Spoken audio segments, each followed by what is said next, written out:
Oswal studio से live.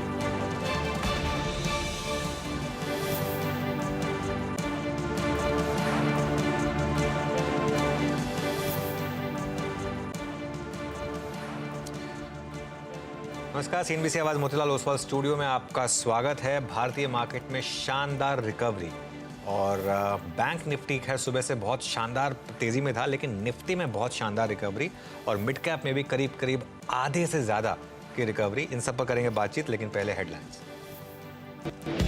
Fed chairman Pavel की कांग्रेस में स्पीच से पहले और एनबीएफसी पर आरबीआई के एक्शन से बाजार नर्वस, हालांकि लोअर लेवल से अच्छी रिकवरी। मिड कैप और स्मॉल कैप अभी भी नीचे, हरे निशान में लौटे सेंसेक्स और निफ्टी आज के लो से 150 पॉइंट सुधरा। लेकिन आरबीआई के एक्शन के बाद 20% टूटा जेएम फाइनेंशियल का स्टॉक। आरबीआई ने शेयर और डिबेंचर्स के साथ आईपीओ लोन देने पर लगाई रोक। आज इसका असर मनप्पुरम, एल&टी फाइनेंस, एम&एम फाइनेंस और दूसरे एनबीएफसीज पर भी पड़ा। एनबीएफसी पर आरबीआई की सख्ती से पैसा शिफ्ट होकर दिग्गज बैंकों में बैंक निफ्टी करीब 500 पॉइंट की रैली के साथ top gainer. Kotak Mahindra bank 3% चला, एचडीएफसी बैंक, आईसीआईसीआई और एक्सिस जैसे दिग्गजों में भी शुमार। वहीं आईएफएल फाइनेंस में लगातार दूसरे दिन 20% का लोअर सर्किट। जेफरीज बोला गोल्ड लोन पर रोक से मुनाफे पर पड़ेगा असर। टारगेट 765 से घटाकर 435 किया। इधर कंपनी के बड़े निवेशक फेयरफैक्स इंडिया को $20 करोड़ के निवेश का भी किया ऐलान। सिटी के डाउनग्रेड के बाद एमजीएल 15% लुढ़का। पेट्रोलियम मंत्री के बयान का सिटी ने दिया हवाला, कहा सिटी गैस डिस्ट्रीब्यूशन कंपनियां कमा रही हैं ज्यादा मुनाफा। आईजीएल, गुजरात गैस भी 6 से 7% नीचे। और मेटल शेयरों में आज गिरावट बढ़ी। मेटल इंडेक्स करीब 2% टूटा। सेल, जेएसडब्ल्यू स्टील, जेएसपीएल और हिंद कॉपर जैसे स्टॉक्स 3% नीचे।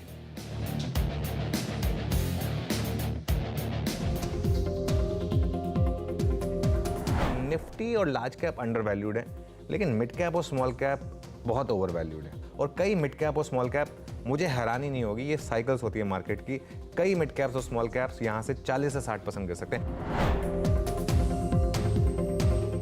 फाइनली एक व्यू बन रहा है कि शायद एक लार्ज कैप में आउट परफॉर्मेंस आ रही है और शायद मिड कैप में डिस्ट्रीब्यूशन हो रहा है। ब्रॉडर मार्केट में ध्यान रखें और मार्केट में वार्निंग के साइंस हैं, तो थोड़ा सा प्रॉफिट को कैश में कन्वर्ट कर लें इस समय, खास तौर से ब्रॉडर मार्केट में तो कोई बुराई नहीं है। मार्केट अब मिड कैप और स्मॉल कैप में वाकई में इतना ज्यादा फ्रॉथी हो चुका है कि थोड़ा डर लग रहा है। जनरली जो कर्व होता है वो ऐसे होता है, लार्ज कैप ऊपर valuation, micro cap, mini cap lower valuation. आज कर्व ऐसा हो गया है, लार्ज कैप का वैल्यूएशन नीचे है, उसके ऊपर मिड कैप है, उसके ऊपर स्मॉल कैप है, उसके ऊपर माइक्रो कैप है, उसके ऊपर मिनी कैप है और उसके आगे फ्रेम के बाहर एसएमई एक्सचेंज है। तो जब लोग पूछते हैं ना कि मार्केट क्यों गिरेगा, तो मेरा जवाब होता है कि रेगुलेटरी रिस्क। और मिड कैप और स्मॉल कैप ये एक पीक या फिर बबल वैल्यूएशन पर है। ओके, देखिए 1-1.5 महीने से एक व्यू लेके ये चला जा रहा है कि लार्ज कैप पे फोकस रहिए, मिड कैप में काफ़ी एक्सीडेंट्स होंगे। और वीरू हजता, गुड आफ्टरनून। और इसमें पता क्या होता है, बहुत लोग ये कहेंगे कि लेकिन अब मूव्स तो अभी आने शुरू हुए हैं। जी हाँ। लेकिन उसमें दिक्कत क्या है ना, अब मुझे बताइए आईआईएफएल से कौन निकल पाया होगा? अब जिस तरीके के मूव्स आ रहे हैं मार्केट में, वो आपको निकलना तभी होता है जब इस तरीके के वार्निंग साइन मार्केट जब डिस्ट्रीब्यूशन के दे रहा हो, क्योंकि एक बार हो जाए उसके बाद तो आप बोल दे कि फिर तो आप फंस गए। फिर आप भले ही बोलते रहे कि नहीं मिड कैप स्मॉल कैप से निकल जाइए। आप बता दीजिए मुझे आईएफएल से कौन निकल पाया 2 दिन में? कोई नहीं निकल पाया। 2 दिन में स्टॉक 36% गिर गया, 20% का डाउन सर्किट लगा। तो खैर एनीवे, आज की ट्रेड पर आते हैं। मार्केट में आज एक 2 तरफा एक्शन देखने को मिला आपको और ये काफ़ी इंटरेस्टिंग है, क्योंकि लोअर लेवल से अच्छी रिकवरी, मिड कैप्स की पिटाई हुई, लेकिन निफ्टी में निचले लेवल से बहुत शानदार रिकवरी। और ये मार्केट अब कुछ कह रहा है कि यहाँ से शायद बहुत शानदार लास्ट आवर मार्केट के लिए हो सकता है। Harshada Veeru, good afternoon. Good afternoon Anuj. Clearly day high पर इस समय इंडेक्स ट्रेड करता हुआ, क्योंकि मैं नोट करके आई थी कि जब आज सुबह में शुरुआत हुई थी 22,369 हाई था, इस समय हम करीब 390 को छूते हुए दिखाई दिए हैं, तो मोमेंटम लौटा है। और मोमेंटम अच्छा खासा बना है निफ्टी बैंक में। तो अनुज, आज क्लोजिंग के लिए क्या रणनीति आप लेकर चलेंगे? मुझे याद है पिछले 2-3 ट्रेडिंग सेशन से आप कह रहे थे कि अब निफ्टी बैंक आगे रहेगा और वो क्लियरली स्क्रीन पर दिखने लगा है। 100% हर्षदा। देखिए, मैं एक चीज कहूंगा कि आवाज की व्यूअर्स ने बहुत अच्छा पैसा बनाया होगा कि निफ्टी बैंक पर हमारा व्यू था कि निफ्टी बैंक पर पॉजिटिव रही है। अच्छा, इवन निफ्टी में भी क्या होता है, व्यू ये है कि जब तक 22,047 इंटैक्ट है तब तक बाय ऑन डिप्स। मार्केट अपने आप निकालेगा। अगर निफ्टी में भी करेक्शन आनी होगी तो मार्केट बताएगा, वो 22,047 जब क्रॉस होगा। तो जब तक वो ना हो तब तक निफ्टी में भी बाय ऑन डिप्स, और जब तक 22,047 इंटैक्ट है तब तक आप लॉन्ग रहें। लेकिन मेरे ख्याल से बैंक निफ्टी वो अब मार्केट की सबसे स्ट्रॉन्ग कड़ी बन चुकी है, और अब मुझे लग रहा है कि 48,500 पॉसिबल है। हम दोनों रेजिस्टेंस लेवल्स के ऊपर ट्रेड कर रहे हैं, और अब ऑल टाइम हाई 48,100 टू 48,200 एक थोड़ा सा रेजिस्टेंस है, क्योंकि ब्रेकडाउन पॉइंट यही था जब यहाँ से बैंक निफ्टी स्लिप हुआ था। तो इसके लिए थोड़ी सी रेजिस्टेंस है, लेकिन एक बार 42,200 क्रॉस करना शुरू किया आपने तो फिर सीधा 48,500 के करीब आप जाएंगे हर्षदा।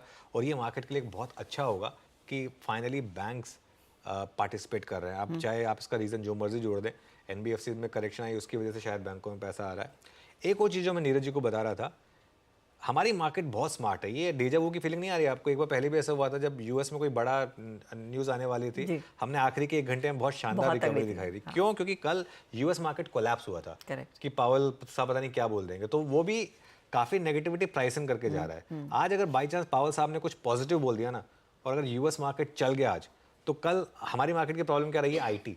अगर आज रात को नैस्डैक चल गया तो कल, इसीलिए आईटी भी आज सुबह देखिए आज इंटरडे में किस तरीके की रिकवरी देखने। तो मार्केट ना हमारा बहुत स्मार्ट है, ये इस तरीके से चीजें प्राइसिंग करने की कोशिश कर रहा है कि आज रात को यूएस मार्केट में भी रिकवरी होगी, और कल हमको शायद एक बार और ऑल टाइम हाई निफ्टी पर देखने को मिल जाए। मुझे हैरानी नहीं होगी अगर हल्का सा पॉजिटिविटी आ गई तो कल 22,500 भी दिख जाए निफ्टी पर। लेकिन मैं फिर कह रहा हूँ, बार बार कह रहा हूँ मैं, मिड कैप्स और स्मॉल कैप्स में कॉशियस हो जाइए। मार्केट ने आपको बहुत वार्निंग साइंस दे दिए हैं। अभी आप अपना पैसा जो है ना ज़्यादातर लार्ज कैप में, निफ्टी में, इसी में रहिए। मिड, क्योंकि एक्सीडेंट्स ना रोज एक नया एक्सीडेंट हो रहा है। अब आपको पता नहीं अगला नंबर किसका है। अच्छा, अब महानगर गैस फॉर एग्जांपल, क्या न्यूज़ इतनी खराब थी कि स्टॉक, महानगर गैस जैसा स्टॉक 15% गिर जाए, वो भी एक दिन में? नहीं, क्योंकि लेकिन मिड कैप का सेंटीमेंट खराब हो गया, इसके लिए इस तरीके से गिरा। अच्छा, और ऐसा नहीं है कि मार्केट आपको पॉजिटिविटी के मौके भी नहीं दे रहा। कल हमने टाटा केमिकल्स डिस्कस किया था स्पॉटलाइट में, कल भागा था वो करीब 8%, आज फिर भागा है वो 8%, तो 10% हो गया अब तो बल्कि। तो मौके आपको मिल रहे हैं, दोनों तरफ के मौके मिल रहे हैं आपको, बस आपको थोड़ा सा केयरफुल रहना है कि किस तरीके के स्टॉक्स में आपको मौके लेने हैं। थोड़ा सा संभल कर चलिए, क्वालिटी चेक करना अब ज्यादा इंपॉर्टेंट रहेगा, क्योंकि मिड कैप्स में एक तरफा वो सैलाब आ गया है बिकवाली का, तो बेटर है कि दिग्गजों पर फोकस करें। वीरू, आज फिर एफएनओ के पर्सपेक्टिव से कहां पर ज्यादा एक्शन बना है? Good afternoon Harshada, good afternoon Anuj. मैं बाय कॉल्स नहीं लेकिन एक एनालिसिस प्रस्तुत करूंगा स्टॉक स्पेसिफिक। मात्र 3 स्टॉक्स, और पहले उस स्टॉक को वरीयता जिसमें स्ट्रॉन्ग मूव की एक्सपेक्टेशन है। स्क्रीन पे रखिएगा। देखिए, ऑल्दो आज बैंक से मूव है, लेकिन मैं कुछ देर के लिए शिफ्ट होना चाहूँगा एक स्टॉक पे, दैट्स दिवीज लैब। एग्जैक्टली आपके स्क्रीन पे जो प्राइस आएगा अभी अभी करीब स्पॉट में है 3530 रुपए का। 10 day exponential moving average, candle reversal, और ओआई में देखिए आपके स्क्रीन पे, प्लीज़ एक बार ओआई लिख आइएगा, प्लीज़ प्लीज़ प्लीज़, जो प्रीवियस स्लाइड थी। स्ट्रॉन्ग मूव की एक्सपेक्टेशन यहाँ पे। अब pull back trade towards 20 day exponential moving average, वो क्या है? करीब करीब 3600 का जोन है। तो मेरा आई थिंक यहाँ पर जो स्कैनिंग में स्टॉक निकल के आया है हर्षदा, वो है दिवीज लैब। ओपन इंटरेस्ट में 1% बिल्डअप है, बट प्राइस को अटेम्प्ट करना पड़ता है, प्रीएम्प्ट करना पड़ता है। मेरे ख्याल से पहला स्टॉक है दिवीज लैब। दूसरा है इसी स्पेस में, दैट्स सन फार्मा। स्क्रीन पे रखिएगा, सुबह भी बात हो रही थी और अभी भी बात होगी और हो रही है। इनफैक्ट 1598 पर स्ट्रॉन्ग ओआई एडिशंस, लगभग 4.25 लाख शेयर का बिल्डअप यहाँ पे हुआ है। 3% का बिल्डअप, एक क्लियर ब्रेकआउट इस दौर की हाईएस्ट ट्रैजेक्टरी पे, और ऑप्शन एक्टिविटी जो है हर्षदा वो इसकी बहुत स्ट्रॉन्ग है। तो मेरा दूसरा प्रेफर्ड स्टॉक होगा दैट्स सन फार्मा। और तीसरा है, 3 ही स्टॉक्स लेके आया हूँ सिर्फ यहाँ पे, जहाँ की रीडिंग करी है मैंने, दैट्स टाटा कंज्यूमर। 1211 पे ट्रेड करता हुआ, और ये भी अपने पिछले 7 दिन की हाईएस्ट ट्रैजेक्टरी को इस वक्त टेस्ट कर रहा है। 121170 पे ट्रेड करता हुआ, ओपन इंटरेस्ट में 1.5 लाख शेयर जुड़े हैं। स्ट्रेंथ यहाँ पर भी है, बट आई थिंक इन सभी में से सबसे अच्छी वरीयता, और अगर स्टैट्स के मद्देनज़र, रिस्क रिवॉर्ड के मद्देनज़र देखें, तो इट्स दिवीज लैब। हर्षदा। कई इंटरेस्टिंग ट्रेड्स ऐसे आइडेंटिफाई हुए हैं, कुछ और आपके लिए ट्रेंडिंग काउंटर स्क्रीन पर रखते हैं। और क्योंकि मार्केट इस समय डे हाई पर आ रहा है तो तेजी वाले ट्रेड्स आपकी स्क्रीन पर पहले लेकर आएंगे। ध्यान रखिएगा 22,400 पर आ चुका है निफ्टी इस समय। तो तेजी में बैंकों का सहारा मिला है सबसे ज्यादा। एक्सिस, कोटक, आईसीआईसीआई बैंक, ये तीनों दिग्गज और अच्छी तेजी बनती हुई इन काउंटर्स में दिखी है। कोटक में 3% का इजाफा बनता दिखाई दिया है। बजाज ऑटो आज पार्टिसिपेट कर रहा है बाइंग साइड पर ही, करीब 2-2.5% का इजाफा है। टाटा केमिकल्स, अब आप ध्यान दीजिएगा, 10% ऊपर है। इसके अलावा आईसीआईसीआई प्रू, पिडिलाइट में हमने देखा है दोपहर में अच्छी खासी मोमेंटम बनती हुई, और पीएफसी, आरईसी सुबह से ही चल रहे हैं। लेकिन मंदी की तरफ कौन से काउंटर्स हैं इसमें आप देखिए। एमजीएल आज का टॉप लूजर, 16% नीचे। जेएम फाइनेंशियल अब 19% के नुकसान पर ट्रेड करता हुआ, लोअर सर्किट कभी भी लग सकता है। आईएफएल फाइनेंस 20% के लोअर सर्किट पर है। और बाकी एनबीएफसीज भी दरअसल दबाव के घेरे में आती हुई, खासतौर से आपका एलएनटी फाइनेंशियल होल्डिंग जैसा काउंटर, मनप्पुरम फाइनेंस, भेल, सन टीवी, जीएमआर एयरपोर्ट। तो ऐसे स्टॉक्स जहां पर भले ही खराब खबर ना आई हो लेकिन अच्छी खासी पहले पैडिंग देखने को मिली थी, अच्छी तेजी आ गई थी, वहां पर लोग मुनाफा वसूल रहे हैं। चलिए अब फटाफट से हमारे जानकारों से मिलते हैं और उनसे बातचीत शुरू करेंगे। फंडामेंटल राय आज हम लेंगे जियोजीत फाइनेंशियल के गौरांग शाह से।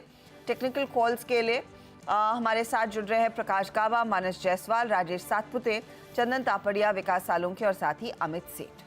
2:15 बजे सुमित आपको डिटेल्स देंगे कि एमजीएल में क्या कुछ रिपोर्ट में कहा गया है और क्यों उतना बिखरा काउंटर, क्या रिस्क हैं। 2:30 बजे सुमित ही बताएंगे आपको कि मिड और स्मॉल कैप्स में इतनी जो जोरदार पिटाई हुई है, सबसे ज्यादा स्टॉक्स कौन से टूटे हैं और क्या ट्रिगर्स रहे हैं इस पिकवाली के। फिर ऑफ कोर्स 2:20 के आसपास हम हमारे कॉर्पोरेट स्कैन वाले सेगमेंट में वॉल्वो आयशर मोटर्स के एमडी और सीईओ विनोद अग्रवाल से करेंगे बातचीत। 2:50 पर मार्केट बिग वॉइस में हमारा साथ देने वाले एक्सिस सिक्योरिटीज के चीफ इन्वेस्टमेंट ऑफिसर नवीन कुलकर्णी। फिर 3:10 पर बीटीएसटी, एसटीबीटी और क्लोजिंग की तरफ बढ़ेंगे। ओके, चलिए फिर शुरुआत करते हैं। ट्रेड्स लेना शुरू करेंगे हमारे एक्सपर्ट से। मीनवाइल टाटा केमिकल्स में वो सर्किट लग गया है 10% का, और टेम्परेरी सर्किट है ये। कुछ तो स्ट्रीट भांप रहा है यहाँ पर, वरना इस तरीके का मूव्स नहीं आते।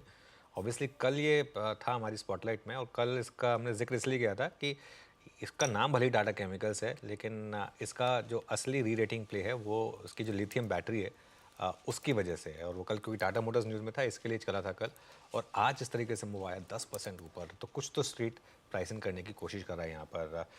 हमारे पैनल को गुड आफ्टरनून। गाबा सर, इस समय के pick. Good afternoon to you. इस समय का पिक है जो वीरू ने बात की, वो है डीवीएस लैब। उसका रीजन ये है कि 5 दिनों का जो सेटअप है, एक रिवर्सल सेटअप, और आज एक कंफर्मेशन कह सकते हैं मिल गया, इनिशियल कंफर्मेशन इंटरडे में। ट्रेड कर रहा है 3541 पर, स्टॉप लगाना चाहिए 3500 डीवीएस लैब पर। इसका जो फर्स्ट टेक्निकल टारगेट है वो 3600, लेकिन लगता नहीं वहां रुकेगा। जो नेक्स्ट लॉजिकल टेक्निकल टारगेट है 3650 है। मेरे ख्याल से ध्यान होना चाहिए 3650 पर। इंट्राडे ट्रेडर्स 3600 के आसपास, ओवरनाइट ट्रेडर्स 3600 के आसपास प्रॉफिट बुक कर सकते हैं, लेकिन अब मूव ऑन डीवीएस लैब। अब मूव ऑन डीवीज लैब में तेजी वाला ट्रेड। गावा साहब की पसंद, 3600 का टारगेट, 3500 के आसपास आप स्टॉप लॉस जरूर लगाएं। अच्छी खरीदारी हुई है स्टॉक में। मानस, आपकी राय, क्या ट्रेड लेंगे, तेजी या मंदी? जी, गुड आफ्टरनून हर्षदा जी। तो पिडिलाइट में खरीदारी करने की राय रहेगी। पिडिलाइट के पैटर्न देखें तो वो पॉजिटिव लगते हैं, हाई टॉप हायर बॉटम बन रहे थे। कंसोलिडेशन देखने को मिला था पिछले 10 दिनों में, लेकिन आज हमें एक फ्रेश ब्रेकआउट देखने को मिला है। तो आई थिंक यहाँ पर एक अप मूव देखने को मिल सकता है। करंट लेवल्स पे आप पिडिलाइट में खरीदारी कर सकते हैं। स्टॉप लॉसेस 2749 के 2749 के स्टॉप लॉस से खरीदारी करेंगे। 2900 रुपए के टारगेट पॉसिबल है पिडिलाइट में, ये कैश लेवल्स है। अगर ऑप्शन में ट्रेड लेना हो तो 250 वाला कॉल ऑप्शन लिया जा सकता है। 72 रुपए के आसपास ट्रेड हो रहा है, वहां पर 44 रुपीज के स्टॉप लॉस से आप खरीदारी करिए। 130 रुपए तक के टारगेट्स इस ऑप्शन में भी पॉसिबल है। जय पिडिलाइट, याद रखिएगा आज सुबह सुबह हमारा पहला या दूसरा ट्रेड था। आशीष भैती जिस मैंने बात की थी, प्राइस था उस वक्त 2747 का, लिखा हुआ अब तक स्क्रीन पे। अब डे हाई पर है। अब जब मानस ये कॉल दे रहे हैं, इसमें एक बात याद रखिएगा, इसको एक बेनिफिट और मिल रहा है। एशियन पेंट्स हल्का सा सिंक है, कमज़ोर है, उसकी वीकनेस, और यहाँ पे स्ट्रेंथ 2809 पे डे हाई पर। और एक और बात याद रखिएगा, ये प्राइस 2811 अब सितंबर 2022 के बाद की हाईएस्ट ट्रेजेक्टरी है। तो फर्दर जो शॉर्ट थे यहाँ पे, क्योंकि इसमें शॉर्ट रोलओवर्स भी हुए थे, और वो अब कवर होते हुए डे हाई पर पिडिलाइट। अब आते हैं अमित जी के पास। Amit ji, good afternoon. आपका ट्रेड इस वक्त का? जी Virendra ji, good afternoon. Anuj ji, good afternoon. Harshita ma'am, good afternoon and good afternoon to everyone. Virendra ji, मेरे रेडार में भी वही स्टॉक है जो आपने पिक किया। इनफैक्ट इसको मैं पिछले आधे घंटे से देख रहा हूँ। बहुत ही ज्यादा ब्यूटीफुल स्ट्रक्चर है सन फार्मा का। यहाँ पे मोमेंटम स्ट्रेंथ भी है और रिलेटिव आउट परफॉर्मेंस भी है मार्केट पे। एक अच्छा 10 और 20 डेवा में सपोर्ट लेके ग्राउंडिंग पैटर्न से स्टॉक वापस अपस्विंग की तरफ जा रहा है। तो मेरा अभी का कॉल सन फार्मा रहेगा। 1598 का प्राइस है, 1640 के टारगेट्स रहेंगे एंड 1580 का स्टॉप लॉस रहेगा। ओके, तो ये हो गई अमित जी की पिक इस समय। राजेश सतपुते को जोड़ लेते हैं। Rajesh ji, good afternoon. आपकी trade? Good afternoon Anuj ji and good afternoon everyone. Anuj ji देखिए, नजर मेरी है टाइटन पे। अगर आप इसका स्ट्रक्चर देखें तो एक फ्लैग फॉर्मेशन का ब्रेकआउट है और ब्रेकआउट का जो टारगेट बनता है वो है 38,850 एंड सेकंड टारगेट 3880। तो it's a buy in Titan. Your stop loss should be at 3760, 3760 का स्टॉप लॉस रखे और टाइटन बाय करे। 3850 के लिए मौके तेजी के बनते हुए दिखाई दे रहे। विकास सालुंकी, गुड आफ्टरनून। आपका ट्रेड? गुड आफ्टरनून हर्षिता जी। मेरा पहला बाय कॉल रहेगा इटका लैब। इटका लैब में एक अच्छा मूव वापस आज लास्ट के हाफ एन आवर में देखने मिला है। 1180 का अच्छा खासा यहाँ पे सपोर्ट इंट्राडे में देखने मिला है। वहां से वापस एक पुल बैक रैली देखने मिली। तो मुझे लगता है 1280 1270 के टारगेट के लिए इसको बाय कर सकते हैं। वापस ये रिसेंट जो हाई बनाए थे वहां पर वापस आ सकता है। और अभी लास्ट के 1 घंटे में जो वॉल्यूम ब्रेकआउट देखने मिल रहा है तो मुझे लगता है एक अच्छा मूव यहाँ पे देखने मिल सकता है। तो इटका लैब यहाँ पे बाय कॉल रहेगा। ओके, तो यहाँ पे टेक्निकल्स कॉल पूरी हो गई सारी की सारी और एक से एक बड़े ट्रेड्स मिले यहाँ पे। अब हमारे साथ गौरांग शाह फंडामेंटल पैनल में है आज। Gaurang, good afternoon. कार्यक्रम में स्वागत है। स्क्रीन रीड करके ये क्लियरली विजिबल है कि बाजार मिड कैप्स में, स्मॉल कैप में अपना रिस्क रिड्यूस कर रहा है और जो रिस्क रिड्यूस नहीं कर रहे हैं वो लॉसेज वगैरह दिखाई दे रहे हैं। और लार्ज कैप में बैंक्स पे कन्विक्शन है बाजार का। फार्मा शोइंग स्ट्रेंथ, आई थिंक कुछ कैंडिडेट्स एडहेसिव सेगमेंट से अच्छा करते हुए। केमिकल स्पेस में अगर आप देखें कुछ अच्छी कॉल्स रिवर्सल हैं। आप लोगों ने हाउस व्यूज इस वक्त क्या रखा है मार्केट्स पे और आपका टॉप कन्विक्शन कॉल क्या है इस वक्त का? धन्यवाद वीरेंद्र आपका, और आप सभी को प्रणाम और शुभ दिन हमारे तरफ से। तो वित्तीय क्षेत्र वाकई काफी दिलचस्प लग रहा है और जिस प्रकार से कुछ समय से निजी क्षेत्र की बैंक में रुझान थोड़ा बहुत कमजोर था, आज वहां पर गति ऊपर की तरफ दिख रही है। तो निजी क्षेत्र की बैंक से ही एक विकल्प, क्योंकि तीसरी तिमाही के नतीजे देखने के पश्चात जो लक्ष्यांक है उसको ऊपर की तरफ हमने साधा है, वो है एक्सिस बैंक। मौजूदा स्तर से खरीदारी की राय है, पहले भी थी। और लक्ष्य के रूप में अगर आप हमें पूछते हैं, अगर समय की पाबंदी नहीं है और थोड़ा बहुत समय दे सकते हैं आप लंबी अवधि का, तो करीबन 1350 से लेकर के 1400 के लक्ष्य हमने निर्धारित किया। और हमें लग रहा है कि अप्रैल के दूसरे हफ्ते में चौथी तिमाही के नतीजे आना शुरू हो जाएंगे, आगाज हो जाएगा। तो वित्तीय क्षेत्र पूरा, सरकारी बैंक, निजी क्षेत्रीय बैंक और मजबूत एनबीएफसीज के नतीजे अच्छे आने का अनुमान हम लेकर के चल रहे हैं। ओके, तो आपका एक्सिस बैंक पे नजरिया 1300-1400 तक का जोन की आप एक्सपेक्टेशन रख रहे हैं। याद रखिएगा एक्सिस बैंक 1129 पे, जहां तक क्लोजिंग का सवाल है, अगर ये प्राइस यहाँ पे क्लोज हो जाता है, इसका बेस्ट एवर क्लोज है 1137 का। दैट मीन्स ये सेकंड बैंकिंग स्पेस में वो स्टॉक फ्यूचर होगा जो अपने करियर के हाईएस्ट क्लस्टर पे जाकर ट्रेड करेगा। इससे पहले आईसीआईसीआई बैंक और निजी सरकारी बैंकों में एसबीआई। अब एक बार लेके आइए मिड कैप इंडेक्स स्क्रीन पे। स्मॉल कैप इंडेक्स आज सुबह से ही इनफैक्ट हम CNBC आवाज़ पे, आज से 1 हफ्ता हो गया, 2 हफ्ते हो गए इस बात को बात करते हुए कि रिड्यूस कीजिए अपना रिस्क मिड कैप्स में, स्मॉल कैप में, थोड़ा सा कन्विक्शन बनाइए अपना लार्ज कैप में। अनुज, वो धारणा बिल्कुल सही बैठी। देखिए ना, लार्ज कैप ने कैसा रिवर्सल लिया, बाजार इंटरेस्ट दिखा रहा है अपना लार्ज कैप में, थोड़ा सा कन्विक्शन है वहाँ पे। मिड कैप्स को लेकर और स्मॉल कैप्स को लेकर ये धारणा अभी कितने दिन और रखनी चाहिए? अभी कितना फर्दर पेन पॉसिबल है मिड कैप्स में और स्मॉल कैप में? अभी तो स्मॉल कैप्स की पिटाई शुरू हुई है। अभी तो डिस्ट्रीब्यूशन फेज के बाद तो असली पिटाई शुरू होती है। पिछले देखिए 1 महीने से ये मूव चल रहा है। हमने पिछले महीने भी एक बात की थी कि आई थिंक 1-1.5 साल के बाद ऐसा हुआ कि मिड कैप ने अंडर परफॉर्म किया और स्मॉल कैप ने और ज़्यादा अंडर परफॉर्म किया। इस महीने का मैं चार्ट देख रहा था, इस महीने में निफ्टी 2% ऊपर है, मिड कैप इंडेक्स 0.5% ऊपर है और स्मॉल कैप इंडेक्स 2% नीचे है इस महीने में। अभी जबकि 6 तारीख की है और ये ऑलरेडी फेब की अंडर परफॉर्मेंस के बाद है, ठीक है ना। अच्छा, अब इंडेक्स लेवल पे जब आप इस तरीके से गिरते हैं ना, तो पोर्टफोलियो लेवल पे 15 से 20% की पेन ऑलरेडी आ चुकी है। लोगों के पोर्टफोलियोज में ऑलरेडी विजिबल होगी वो 15 से 20% की पेन। जैसे मैं कह रहा था, और 20% की पेन अगर आप नहीं झेल सकते तो आपको बाहर हो जाना चाहिए, ठीक है। अच्छा, इसका मतलब ये नहीं कि सारे मिड कैप गिरेंगे, ये डिस्टिंक्शन जरूरी है कि सारे मिड कैप, बीच बीच में कुछ ऐसे मिड कैप भी आएंगे जो काफ़ी चलेंगे, जैसे आज टाटा केमिकल्स चला, हालांकि वो स्ट्रिक्टली मिड कैप नहीं है। लेकिन मेरा व्यू अभी भी यही है कि यहाँ से लेके अगले 3-4 महीने तक बड़ा पैसा जो है ना आपका, वो मिड कैप या स्मॉल कैप में तो बिल्कुल नहीं बनेगा, वो पैसा आपका बनेगा लार्ज कैप में, क्योंकि रिस्क काफ़ी ओपन हो रहे हैं। और जब भी रेगुलेटर कोई एक्शन लेता है ना, तो मैं हमेशा नर्वस हो जाता हूँ। बाकी सब चीज़ें इधर उधर की, फंड मैनेजर ने क्या किया, ये वो अलग चीज़ है, लेकिन जहाँ रेगुलेटर कूद जाए ना, वहाँ पर आपको कॉशियस 100% हो जाना चाहिए, ये मेरा व्यू है। जहाँ इनफैक्ट रेगुलेटर का नाम आता है, वहाँ पे अगर आप देखें जो रिस्क है बढ़ जाता है, और मिड कैप स्मॉल कैप उसका एक बड़ा उदाहरण है हमें जो आज स्क्रीन पे हो रहा है। अब थोड़े से स्टॉक्स की स्पॉटिंग शुरू करते हैं, क्या अच्छा कर रहा है क्या नहीं कर रहा है। अब ने कुल मिला के फंडामेंटल कॉल, टेक्निक कॉल्स अगर आप देखें पूरी कर ली है। एक स्टॉक लेके आइए स्क्रीन पे, एंड दैट्स बजाज ऑटो 8547। मेरे स्क्रीन पे अभी भी अलर्ट आया, it's an all time high trajectory for Bajaj auto. संक्षेप में रखेंगे इसको, लेकिन कुरांग आपकी राय बजाज ऑटो, कल मैनेजमेंट की टिप्पणी आपने आई होप सुनी होगी, उनके जहन में जो अपनी कंपनी का शेयर का फेयर वैल्यू है वो भी 12000 उन्होंने कहा। आपका व्यू बजाज ऑटो पे इस प्राइस पे?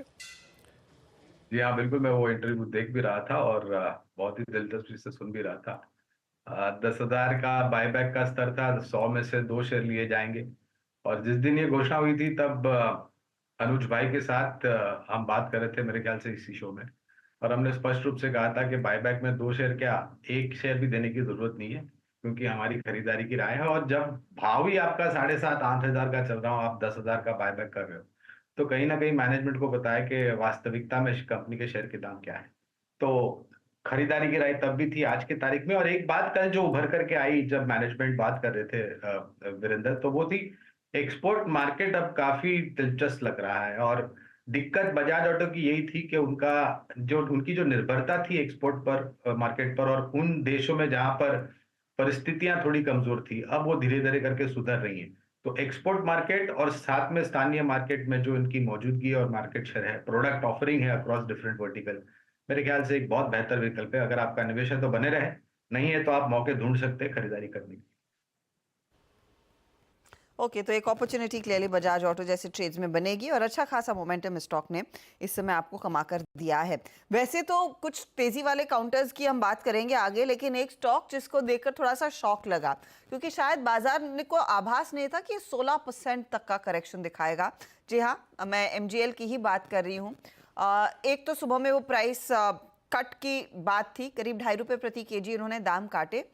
उससे नहीं, बल्कि सिटी की डाउनग्रेड के बाद स्टॉक में अचानक वो सेल साइड की पोजीशंस और मैग्नीफाई हुई हैं। और सिर्फ MGL ही नहीं, IGL, गुजरात गैस, इन बाकी स्टॉक्स पर भी दबाव बनता हुआ दिखाई दिया है। तो सिटी की रिपोर्ट एग्जैक्टली क्या कहती है, क्यों इतने क्रैक्स देखने को मिले हैं, इतने गहरे क्रैक देखने को मिले हैं, सुमित हमारे साथ है यही समझाने के लिए।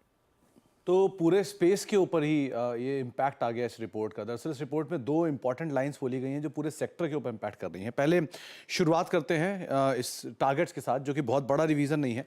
1480 से घटा के 1405 के आसपास के टारगेट्स किए गए हैं और डाउनग्रेड किया गया है स्टॉक को। लेकिन मार्जिन पर उन्होंने एक रेगुलेटरी रिस्क की बातचीत की है और उनका ये भी कहना है कि थोड़ा सा जो पॉलिसी रिस्क है वो भी गोइंग फॉरवर्ड इस कंपनी के साथ प्रिवेल करता हुआ दिखाई पड़ सकता है। तो ये 2-3 चीज़ें इसका इम्पैक्ट है। लेकिन एक इंपॉर्टेंट रेफरेंस ये है, पेट्रोलियम मंत्री के बयान से एक बड़ी चिंता है। उन्होंने बात की है कि जो भी रिफॉर्म्स हैं उनका पूरा फ़ायदा ग्राहकों तक नहीं पहुँचाया जा रहा है और तमाम सिटी गैस डिस्ट्रीब्यूशन कंपनियाँ ज़्यादा मुनाफा कमा रही हैं। और ये पेट्रोलियम मंत्री के एक पॉइंट को उन्होंने रेफरेंस के तौर पर लिया है सिटी वालों ने।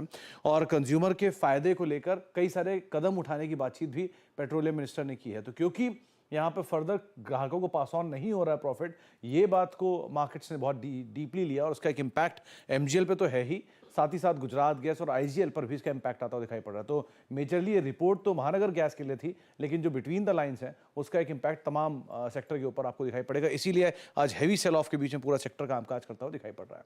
जी हाँ, यहाँ पर काफ़ी ज़्यादा दबाव और क्लियरली जो सिटी रिपोर्ट कहती है कि मार्जिन्स जिस कंपनी के सबसे ज़्यादा है वही इरोड होंगे। तो मैं इनफैक्ट वो Q3 के नंबर्स देख रही थी।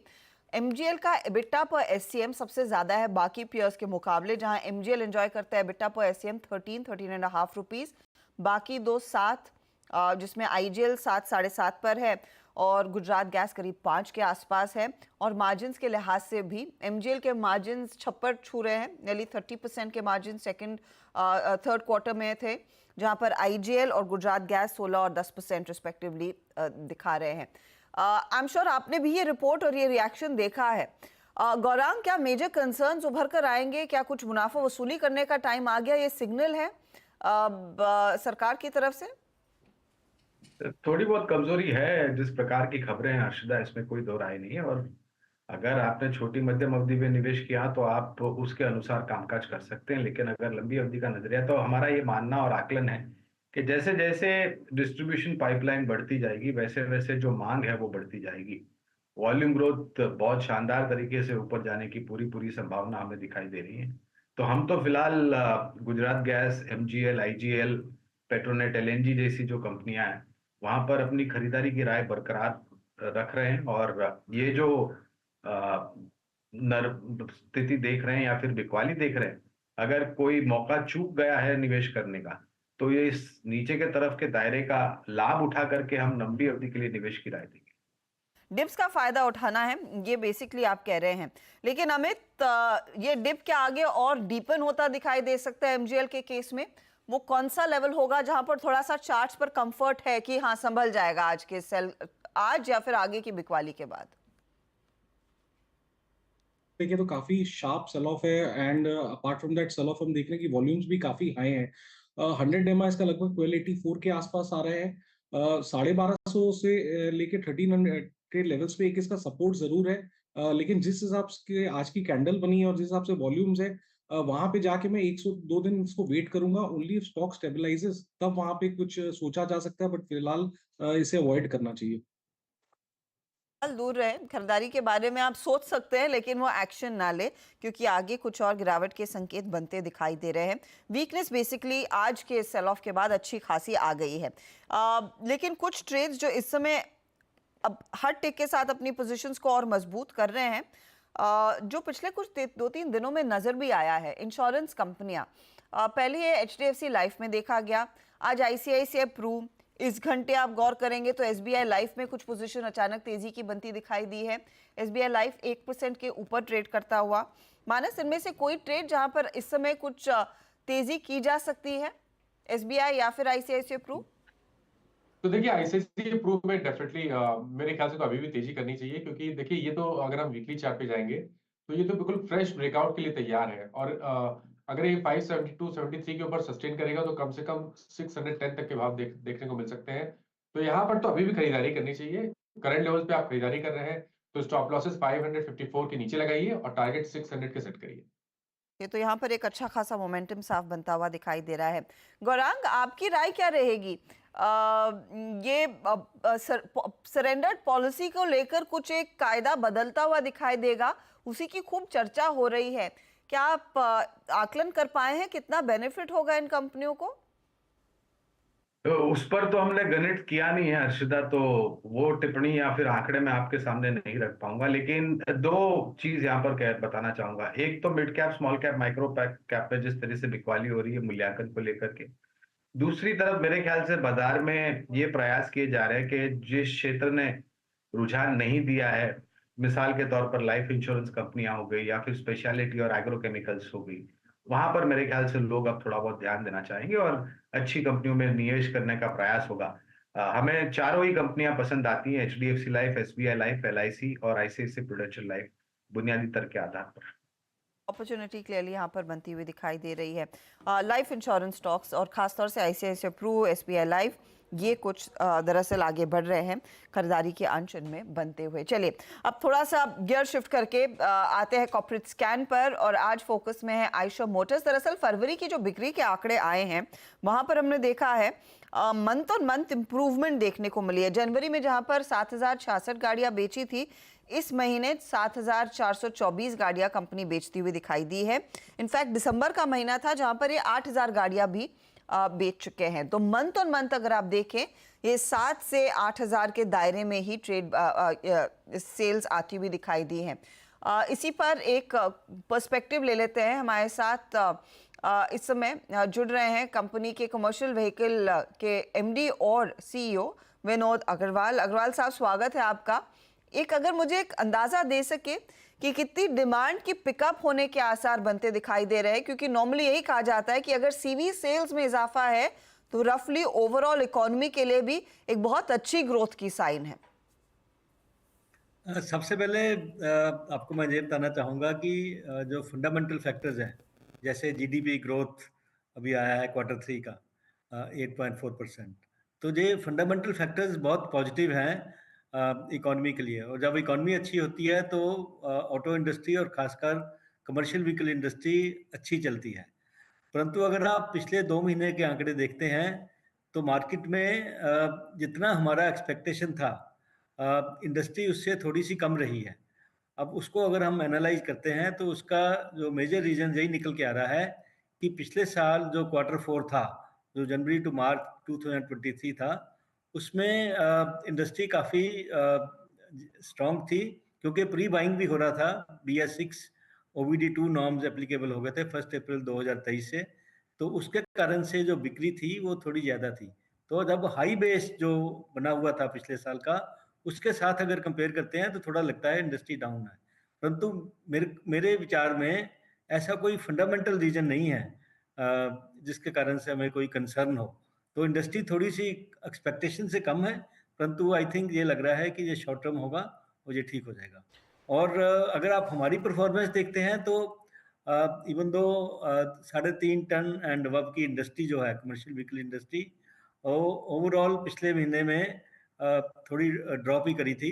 और एज फार एज हम लोग हैं, हम लोगों की आपने जैसे बोला 2% ग्रोथ पिछले महीने की है, और YTD में भी हमारी 9.7% की ग्रोथ है, जबकि YTD में 3.5 टन एंड अबव की इंडस्ट्री जो है उसकी ग्रोथ है 5.5% के करीब। तो हमारी ग्रोथ जो है इंडस्ट्री से बेटर है, जिसके कारण से हमारे मार्केट शेयर्स हैं वो बेटर हुए।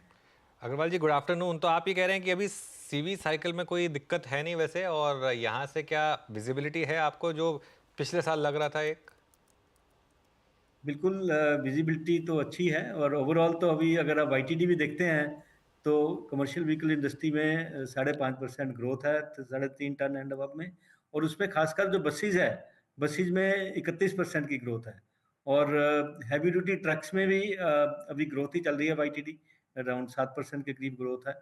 और light and medium duty trucks में थोड़ा सा स्ट्रेस है, उसमें 4.5% का ड्रॉप है, और स्मॉल कमर्शियल व्हीकल्स में भी 4.5% का ड्रॉप है। ये YTD बेसिस पे कमर्शियल व्हीकल इंडस्ट्री की फिगर्स हैं। परंतु ऐसा कोई कंसर्न मेरे को नजर नहीं आ रहा, क्योंकि फंडामेंटल सारे स्ट्रॉन्ग हैं। अच्छा, कुछ और फंडामेंटल सवालों पर हम आएंगे, लेकिन अग्रवाल जी, ऑब्वियसली आई एम श्योर कि आप ऑटो इंडस्ट्री की न्यूज़ से अपने आप को काफ़ी वो रखते होंगे। अभी कल न्यूज़ आई कि टाटा मोटर्स अपने बिजनेसेस को डीमर्ज कर रही है, कमर्शियल व्हीकल्स और पैसेंजर व्हीकल्स को। अब आपकी कंपनी में भी एक बहुत शानदार कमर्शियल व्हीकल बिजनेस है और एक बहुत शानदार 2 व्हीलर बिजनेस है। क्या आयशर में भी इस मुद्दे पर कभी इंटरनली डिस्कशंस हुए हैं कि हमें भी इन दो को सेपरेट लिस्टेड एंटिटीज़ में रखना चाहिए, या एक ही एंटिटी में ही ठीक हैं आप लोग?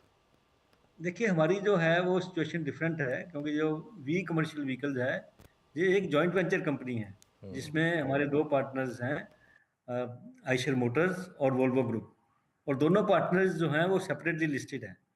तो इसलिए जो VCV कंपनी का स्ट्रक्चर है वो ऐसा ही रहेगा। मेरे को लगता नहीं इसमें कुछ चेंज होगा।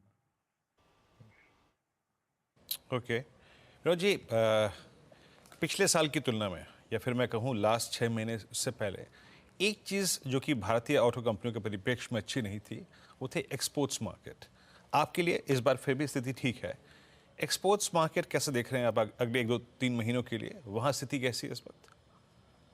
अभी एक्सपोर्ट मार्केट जो है ना वो काफ़ी डाउन है। अगर आप कंपेयर करें पीक से ना, तो पीक से जे अराउंड 55% डाउन है। जो पीक में एक्सपोर्ट की मार्केट इंडिया से होती थी वो 5,500 पर मंथ थी। अभी जो करंट सिचुएशन है वो 2,500-3,000 के ऊपर है। तो पीक से काफ़ी डाउन है और लगातार गिर रही है। परंतु अभी लग रहा है कि it has hit the bottom, अभी बिल्कुल बॉटम पे आ गई है। तो अभी यहाँ से जो है ग्रोथ ही होगी, जहाँ से वापस रिस्टोर होगी। खासकर जो साउथ एशिया की मार्केट्स हैं, जैसे आप बांग्लादेश, नेपाल लें, तो जो साउथ एशिया की मार्केट्स पीक से 80% डाउन है, तो बहुत ज़्यादा डाउन है। परंतु अभी आगे फ्यूचर को अगर देखें तो लग रहा है कि अभी ग्रोथ होनी शुरू हो जाएगी। ओके, तो एक्सपोर्ट मार्केट्स में यहाँ से फर्दर इंप्रूवमेंट की संभावना है, यहाँ से और डिटेरियोरेट नहीं होगा वो। अच्छा सर, कॉस्ट प्रेशर किस साइड में है? आई मीन मेटल प्राइसेस काफ़ी हाई हैं, कॉस्ट प्राइसेस को देखते हुए आई मीन आपको क्या लगता है, मैं अगले 2 क्वार्टर्स में मार्जिन्स की ट्रजेक्टरी क्या रहेगी, और क्या यहाँ पे कॉस्ट प्रेशर स्टेबलाइज हुए हैं या फिर और फर्दर उनमें इजाफे का क्या आशंका है? आपका अनुमान इसको लेकर, कॉस्ट प्रेशर्स को लेकर और इसका इम्पैक्ट ऑन मार्जिन्स? जो मटेरियल कॉस्ट का अगर देखते हैं तो उसमें सबसे ज़्यादा जो स्टील का योगदान होता है, तो स्टील प्राइसेस जो हैं वो स्टेबल ही हैं, उसमें मेरे को लग नहीं रहा कि उसमें प्राइसेस बढ़ेंगे। तो इसलिए जो इन्फ्लेशन सिनेरियो है वो ठीक है, परंतु हमें फंडामेंटली मार्जिन्स को इम्प्रूव करने के लिए प्राइस मैनेजमेंट और डिस्काउंट मैनेजमेंट, इंडस्ट्री के लिए ये 2 चीज़ें हैं जिनके ऊपर काम करना है, बेटर करना है। तो कॉस्ट प्रेशर्स ठीक रहेंगे, परंतु प्राइस मैनेजमेंट और डिस्काउंट मैनेजमेंट को बेहतर करना है। अब अग्रवाल साहब, आपने कहा बस सेगमेंट में एक अच्छी खासी डिमांड देखने को मिली है। आपका करंट मार्केट शेयर और कितना एक्सपैंड हो पाया है? किस तरह के ऑर्डर्स आप आगे बैक कर सकते हैं? क्या स्टेट गवर्नमेंट्स के साथ बातचीत हो रही? क्योंकि इस पूरे स्पेस में स्पेशली ईवी बस सेगमेंट में काफी कंपटीशन बढ़ गया है, तो अब यहाँ से आपका क्या प्लान रहेगा अपने मार्केट शेयर को बरकरार और बढ़ाने के लिए? सबसे पहले अगर आप बस मार्केट को देखते हैं तो अभी जो करंट सीजन चल रहा है ना, वो स्कूल्स का सीजन चल रहा है। तो इस पीरियड में फरवरी से लेके जुलाई अगस्त तक स्कूल्स बसें खरीदते हैं। तो स्कूल्स का जो पार्टिसिपेशन है, स्कूल्स का जो कंट्रीब्यूशन है पूरी बस की इंडस्ट्री में, वो बहुत ज़्यादा होता है। Almost 30-35% of the bus market is coming from schools. तो स्कूल अभी सेगमेंट बहुत स्ट्रॉन्ग चल रहा है। उसके अलावा जो स्टाफिंग सेगमेंट है, जो स्टाफ मूवमेंट के लिए जो फैक्ट्रीज को स्टाफ को लेके जाना है, जो ऑफिस को लेके जाना है, तो उसमें भी अच्छा इम्प्रूवमेंट हो रहा है, क्योंकि अभी वर्क फ्रॉम होम आगे से आगे कम हो रहा है। और इसके अलावा इंटरसिटी की जो सेगमेंट थी वो भी खुल गई है अभी, तो इसलिए इंटरसिटी में भी डिमांड अच्छी हो रही है। तो इस कारण से जो स्कूल की जो बसेज की ओवरऑल मार्केट है, अभी जो ऑलमोस्ट पीक से भी ऊपर चली गई है, जो अभी बिल्कुल रिकॉर्ड लेवल पे है। ऑलरेडी 11 महीने में बसेज की मार्केट 70,000 के करीब हो गई है, जबकि जो पहले इसका पीक था 65,000 के करीब। तो पहले पीक से ऑलरेडी जो ऊपर जा चुकी है 11 महीने में ही। अभी मार्च में और आएगी बसेज की डिमांड, तो इसलिए जो बस की मार्केट है बहुत अच्छी चल रही है। अब coming to the electric buses में फ्यूचर में आने वाले समय में आपको अच्छे नंबर्स मिलेंगे, क्योंकि अभी तक जो ऑर्डर्स रिलीज भी हुए हैं उसके अगेंस्ट डिलीवरी बहुत कम हुई है। जैसे बसेज में अगर आप देखते हैं इलेक्ट्रिक बसेज में अभी तक मेरा ख्याल 5,000 या 6,000 के करीब बसेज डिलीवर हुई हैं, जबकि ऑर्डर्स जो मार्केट में हैं ऑलरेडी, जो ऑर्डर किए हुए हैं, जो डिलीवरी होनी है उसकी आने वाले 1 या 2 साल में, वो अराउंड 20,000 के करीब मेरे को लगता है ऑर्डर्स अभी भी डिलीवर होने हैं। और आगे से आगे अभी और टेंडर आएंगे इलेक्ट्रिक बसेज में, तो इसलिए इलेक्ट्रिक बसेज में अच्छा ग्रोथ देखने को मिलेगा आने वाले समय में, और ओवरऑल बस मार्केट में भी आपका ग्रोथ अच्छा ही है। अग्रवाल जी, बहुत बहुत शुक्रिया आज हमारे साथ जुड़ने के लिए और अपना समय हमें देने के लिए। Thank you so much. Meanwhile Harshada, मैं बोल रहा था कि ऑल टाइम हाई शायद कल ही लगा दे मार्केट, इसने आज ही लगा दिया है। ये हमारा ट्रेडर बहुत स्मार्ट है, ये मतलब रुकता नहीं है। अच्छा, एक इंटरेस्टिंग चीज़ देखिए आप, अब वो जो मूव आ रहा है ये बैंक निफ्टी की वजह से नहीं आ रहा है। सुबह से बैंक निफ्टी तो सबसे ज़्यादा आउट परफॉर्म कर रहा था, अभी ये मूव जो आ रहा है ना, ये बाकी के नॉन बैंक निफ्टी स्टॉक्स में आ रहा है। बैंक निफ्टी नहीं है डे हाई पर, निफ्टी डे हाई पर है। आईटी का मूव देखिए अब आप जरा एक बार निफ्टी आईटी लेकर आइए इंट्राडे में और देखिए किस तरीके से मूव आया। मतलब बैंक निफ्टी स्टेबल है, लेकिन ये देखिए जो सुबह इतना नीचे था इंडेक्स, ये शानदार मूव दिखा रहा है। और आईटी में भी अनुज स्पेसिफिकली इन्फोसिस का स्टॉक में देख रही हूँ, देखते ही देखते 1% ऊपर आ गया। अब जब हम इस तरह के मूव्स देख रहे हैं, ये क्या चर्निंग जारी रहने वाली है थोड़ी बहुत? आईटी अब देखिए इन्फोसिस में एक पिकअप देखने को मिल रहा है, एलएनटी में एक अच्छी खासी खरीदारी बनती दिखाई दी, या फिर एक क्लियर कट कॉल है कि ज्यादा 80% होल्डिंग आपकी बैंकों में हो, लार्ज कैप बैंकों में, और फिर बाकी के निफ्टी के जो दूसरे दिग्गज है? नहीं, देखिए ये एक मैसेज क्लियर है कि अभी निफ्टी गिरने को तैयार नहीं। अब वो चाहे किसी दिन बैंक निफ्टी की वजह से चले, किसी दिन आईटी की वजह से चले, किसी दिन हो सकता है दोनों चलें, किसी दिन रिलायंस चले, किसी दिन टाटा मोटर्स चलेगा, कुछ ना कुछ चलेगा। लेकिन देखिए all time high on a day जब एडवांस डिक्लाइन है 1:5, ये चीज़ मत भूलिए कि एडवांस डिक्लाइन आज 1:5 है।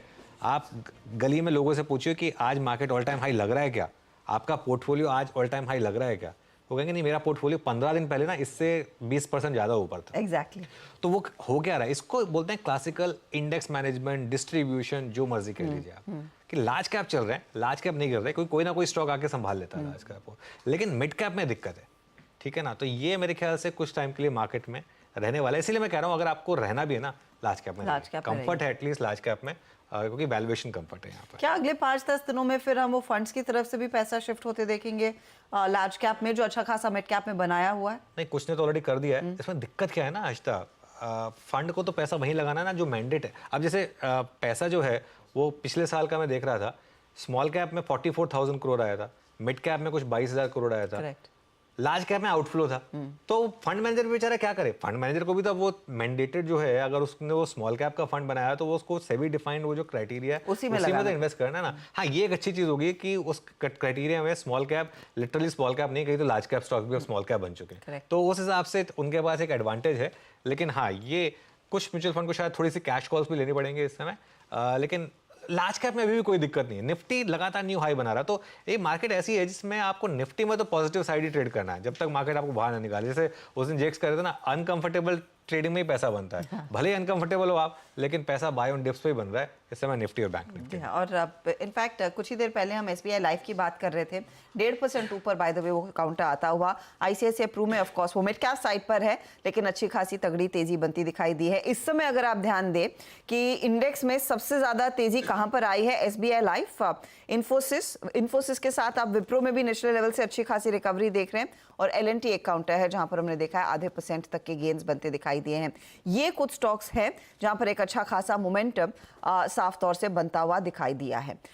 चलिए, लेकिन चेतावनी बार बार मिड कैप्स की तरफ से आ रही है, मिड ही नहीं स्मॉल कैप्स में भी इस समय थोड़ा सा आपको चौकन्ना रहना पड़ेगा, सचेत रहना पड़ेगा। और ये वार्निंग क्यों और कब से आना शुरू हुई, ये इंफॉर्मेशन समझना बहुत जरूरी है। कुछ ही दिन पहले एम्फी ने इनफैक्ट कहा था कि मिड और स्मॉल कैप फंड्स को ज्यादा डिटेल में दरअसल जो रिस्क्स हैं मिड और स्मॉल कैप इन्वेस्टमेंट के वो कहने चाहिए। ऐसा क्यों कहा गया और उसका असर क्या देखने को मिला है मार्केट पर? सुमित हमारे साथ स्टूडियो में बने हुए हैं। सुमित, बताइए। तो मिड कैप स्मॉल कैप लगातार ये पिछले 7 दिन से 5 दिन से इस पूरे हफ्ते से कह लीजिए कि लगातार बिकवाली के दौर में ही ये कामकाज कर रहे हैं।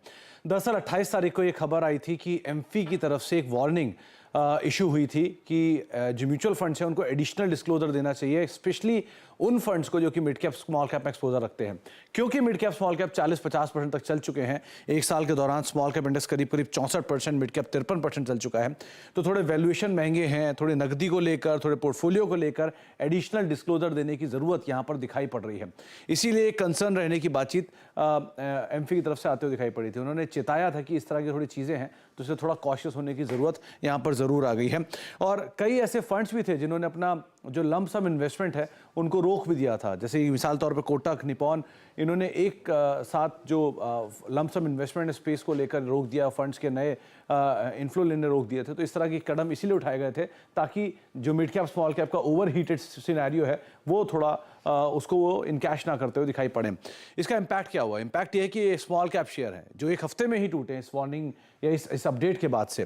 कुछ न्यूज़ फ्लोज कह लीजिए, अदरवाइज कह लीजिए, ग्लोबल हेल्थ 16% नीचे, बिरला कॉर्प 12% नीचे, JBM ऑटो 11% नीचे, महानगर गैस आज में 11% नीचे, वैसे भी ये ऑलरेडी चला था तो थोड़ा टूट भी रहा है। सुजलॉन 11%, ज्योति लैब 10%, रेडको खेतान 7%। लाइकवाइज कुछ मिड कैप स्टॉक भी आपके सामने आते हुए दिखाई पड़ेंगे, वहां पर भी किस तरह का एक सेल ऑफ आता हुआ दिखाई पड़ा।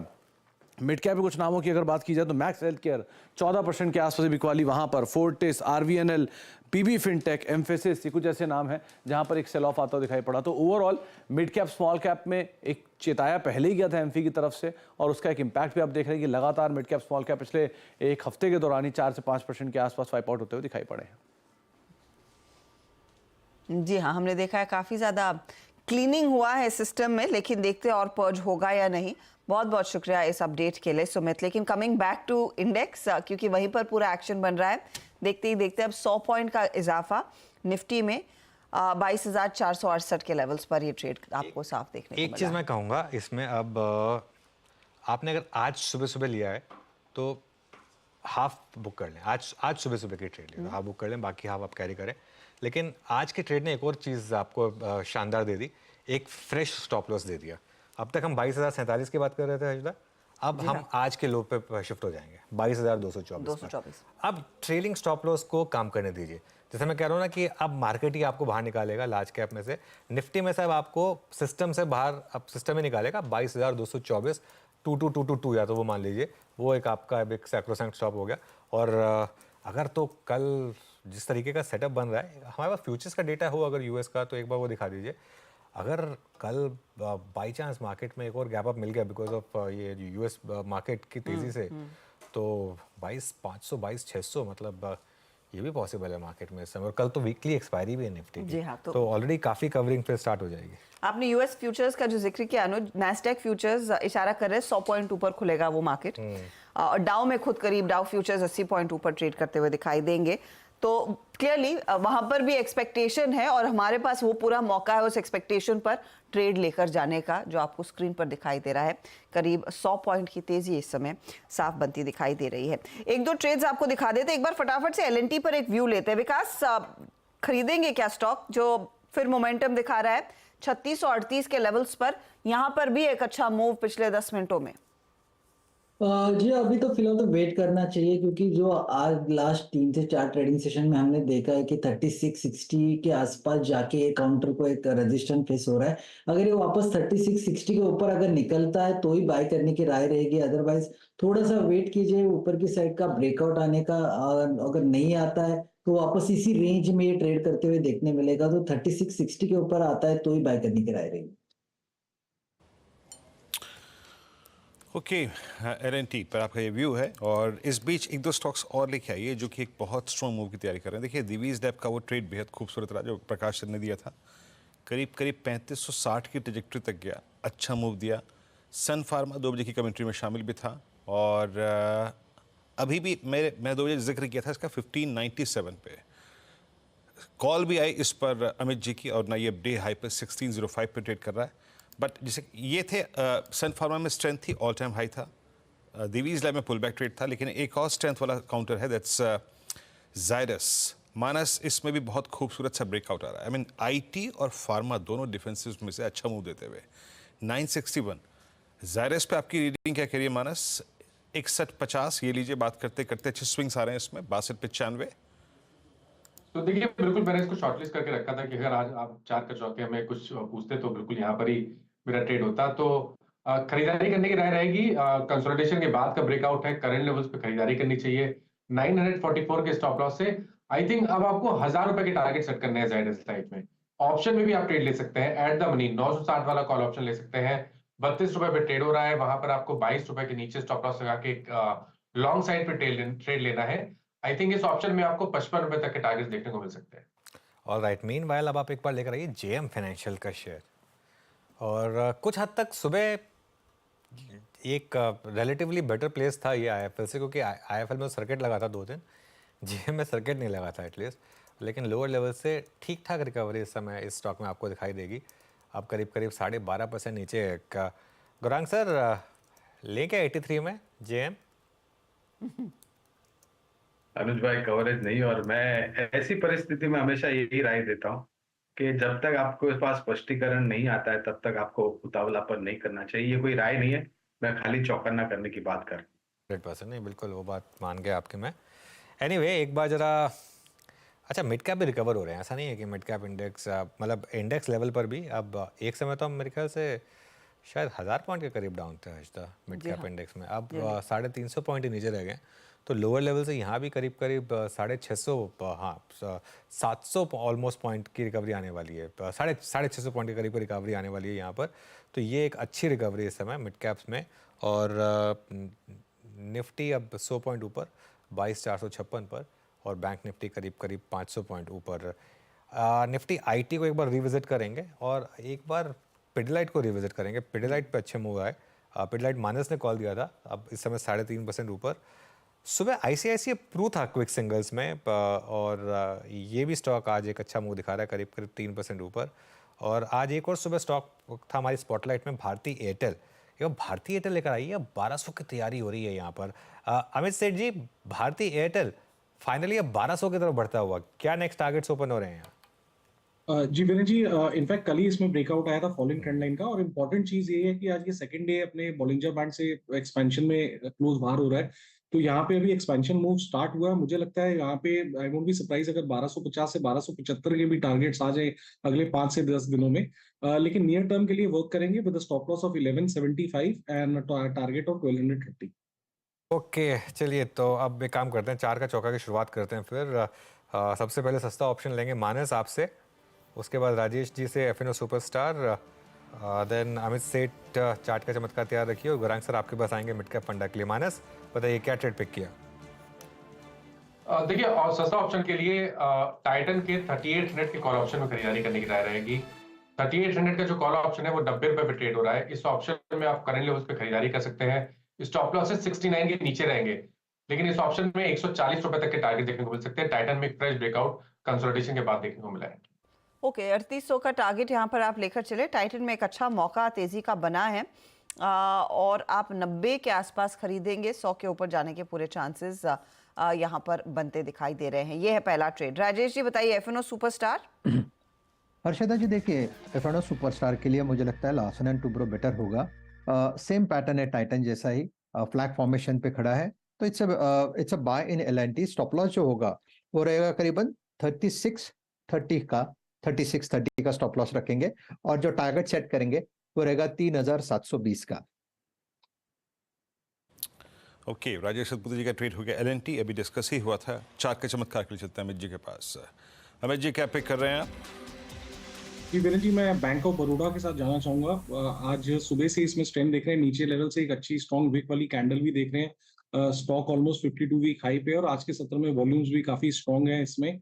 पीएसयू बैंक्स में अभी भी काफी अच्छा खासा ट्रैक्शन है, चाहे आप एसबीआई देखिए या पीएनबी कोई भी देखिए। तो मुझे लगता है बैंक ऑफ बड़ौदा में एक अच्छा मूव आएगा। स्टॉप लॉस रखेंगे 279 का, और टारगेट्स लेंगे 288 के। ओके, अच्छा गुरांग जी, अब आपका मिड कैप फंडा क्या रहेगा? तो मिड कैप फंडा में housing finance company Canfin Homes को पसंद किया है हमने अनुज जी, और 2 वजह है कि इस कंपनी को चुनने की। एक तो जिस प्रकार से रियल एस्टेट सेक्टर में हम सुधार देख रहे हैं और रजिस्ट्रेशन और बिक्री कमर्शियल और रेसिडेंशियल प्रॉपर्टीज के ऊपर जा रहे हैं, दूसरी तरफ ब्याज दरों में स्थिरता मेरे ख्याल से करीबन 6 या 7 क्रेडिट पॉलिसी से देखी है। और जिस प्रकार से विकास दर के आंकड़े आए, और अगर आने वाले बहुत ही नजदीक के समय में महंगाई दर के आंकड़े कम आए, तो शायद हमारे यहाँ पर एक छोटी मोटी सी ब्याज दरों में कटौती होने की संभावना हमें लग रही है। ये एक अनुमान लगा करके चल रहे। ऐसी परिस्थिति में हमें कैनफिन होम्स पसंद आता है। लोन बुक ग्रोथ होने की अच्छी संभावना लग रही है, और एसेट क्वालिटी को लेकर के भी वो इतना बड़ा प्रश्न चिन्ह नहीं है। 900 रुपए के लक्ष्य लेकर के चल रहे बुनियादी तर्क के आधार पर। ओके, तो कैनफिन होम्स में एक मौका तेजी का मिड कैप फंडा ट्रेड। चलिए मैं सारे ट्रेड्स आपके लिए रैप कर रही हूँ। टाइटन के साथ शुरुआत की हमने सस्ता ऑप्शन में, 3800 का कॉल लेने की सलाह है, 90 पर सजेस्ट किया, 97 है, 140 के टारगेट्स यहाँ पर मानस ने सुझाए हैं। एलएनटी फिर आया रेडार पर 3720 के टारगेट के लिए फटाफट तेजी कीजिए, 3630 आपका स्टॉप लॉस रहेगा। सरकारी बैंकों में बैंक ऑफ बड़ौदा पसंद है, अमित को है चार्ट का चमत्कार, 288 का टारगेट, 279 स्टॉप लॉस रहेगा। और कैनफिन होम्स ये फिलहाल वो ट्रेड है जो इस समय गौरांग को आ रहा है पसंद, यहाँ पर एक अच्छी खासी तेजी बनती हुई। हम आईटी की बात कर रहे थे, एक बार इन्फोसिस पर कॉल ले ही लेते हैं क्योंकि वो एक काउंटर है जहाँ पर इस घंटे अच्छी तेजी बनी। इसके अलावा एचसीएल टेक, टीसीएस जैसे काउंटर्स में भी एक पिकअप देखने को मिला है। मानस, इनमें से नई तेजी के लिए किसके साथ ज्यादा आप प्रेफर करेंगे जाना, कंसिडरिंग एचसीएल टेक ज्यादा स्टेबल रहा है वर्सेस जो हाल हमने इन्फी टीसीएस का हाल ही में देखा है? देखिए, अगर एक स्टॉक इसमें पिक करना होगा तो वो टीसीएस का ही होगा, क्योंकि टीसीएस ने 50 डे मूविंग एवरेज पे सपोर्ट किया है। और अगर आपको कुछ दिन पहले का याद हो तो भी उस स्टॉक ने 3970 के आसपास सपोर्ट लिया था। आई थिंक इस बार स्टॉक वापस अपने 4150 के हाईज को टेस्ट कर सकता है। तो 100 रुपए के अपमूव के लिए आप टीसीएस में करंट लेवल पे खरीदारी कर सकते हैं। आपके जो स्टॉप लॉसेस हैं वो 4010 के नीचे होने चाहिए। ओके, TCS 4045 पे आपका व्यू। यहाँ पे निफ्टी आईटी में एक डिसेंट पुल बैक और अब मात्र इस वक्त करीब 90 अंकों का इजाफा, 50 डे मार ही गेंद। चंदन तापड़िया हमारे साथ जुड़ चुके हैं, इस वक्त बातचीत करेंगे। चंदन, गुड आफ्टरनून। चंदन, आपका कन्विक्शन आइडिया क्या रहेगा इस वक्त का? जी देखिए, मेरा फोकस यहाँ पे सेलेक्टिव बैंक्स पे रहेगा और मेरा मानना है कि एक्सिस बैंक में काफ़ी दिनों बाद कंसोलिडेशन ब्रेकआउट हुआ और जिस हिसाब से बैंक निफ्टी आउट परफॉर्म कर रहा है, ये काउंटर यहाँ पे लीड करता हुआ नजर आएगा। सो 1108 के सपोर्ट से एक्सिस बैंक खरीदारी की सलाह देंगे। ऊपर में लगभग 1170 के टारगेट यहाँ पे बन रहे हैं। ओके, एक्सिस बैंक 1126-75 पे आपका भी बाय कॉल है। गौरांग जी का भी कन्विक्शन रेट था यहाँ पर। निफ्टी करीब 22,452। टाइटन इस वक्त स्क्रीन पे बहुत स्ट्रॉन्ग मूव देता हुआ, और एक स्टॉक और आई थिंक अभी अपीयर हुआ है मेरे लिस्ट में, दैट्स हीरो मोटोकॉर्प। एज बहुत बढ़िया है, मैं कहूँगा एज शब्द मतलब रेस्ट लिया प्रॉपर और उसके बाद 20 डे मार्केट ट्रैजेक्टरी को रीगेन किया। 50 डे लो लगाया था इसने 29 फरवरी को, 4615 पे ट्रेड करता हुआ।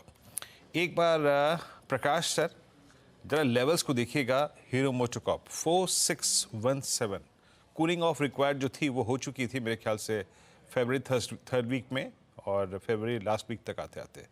अब आपका व्यू इस वक्त हीरो मोटोकॉर्प पे? पकड़ा है, सिंपल वर्ड्स, पकड़ा है।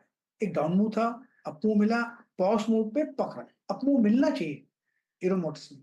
ट्रेड कर रहा है 4614 पर, मेरे ख्याल से एक स्टॉप लगाना चाहिए बस 4575 पर, ज्यादा नहीं। अप मूव मिलेगा तो 4800 और लगता है मिलेगा डेफिनेट, तो 4800 पॉसिबल है, तो रिस्क रिवॉर्ड रेशियो ये फेवर में है। Hero Motors is a bye.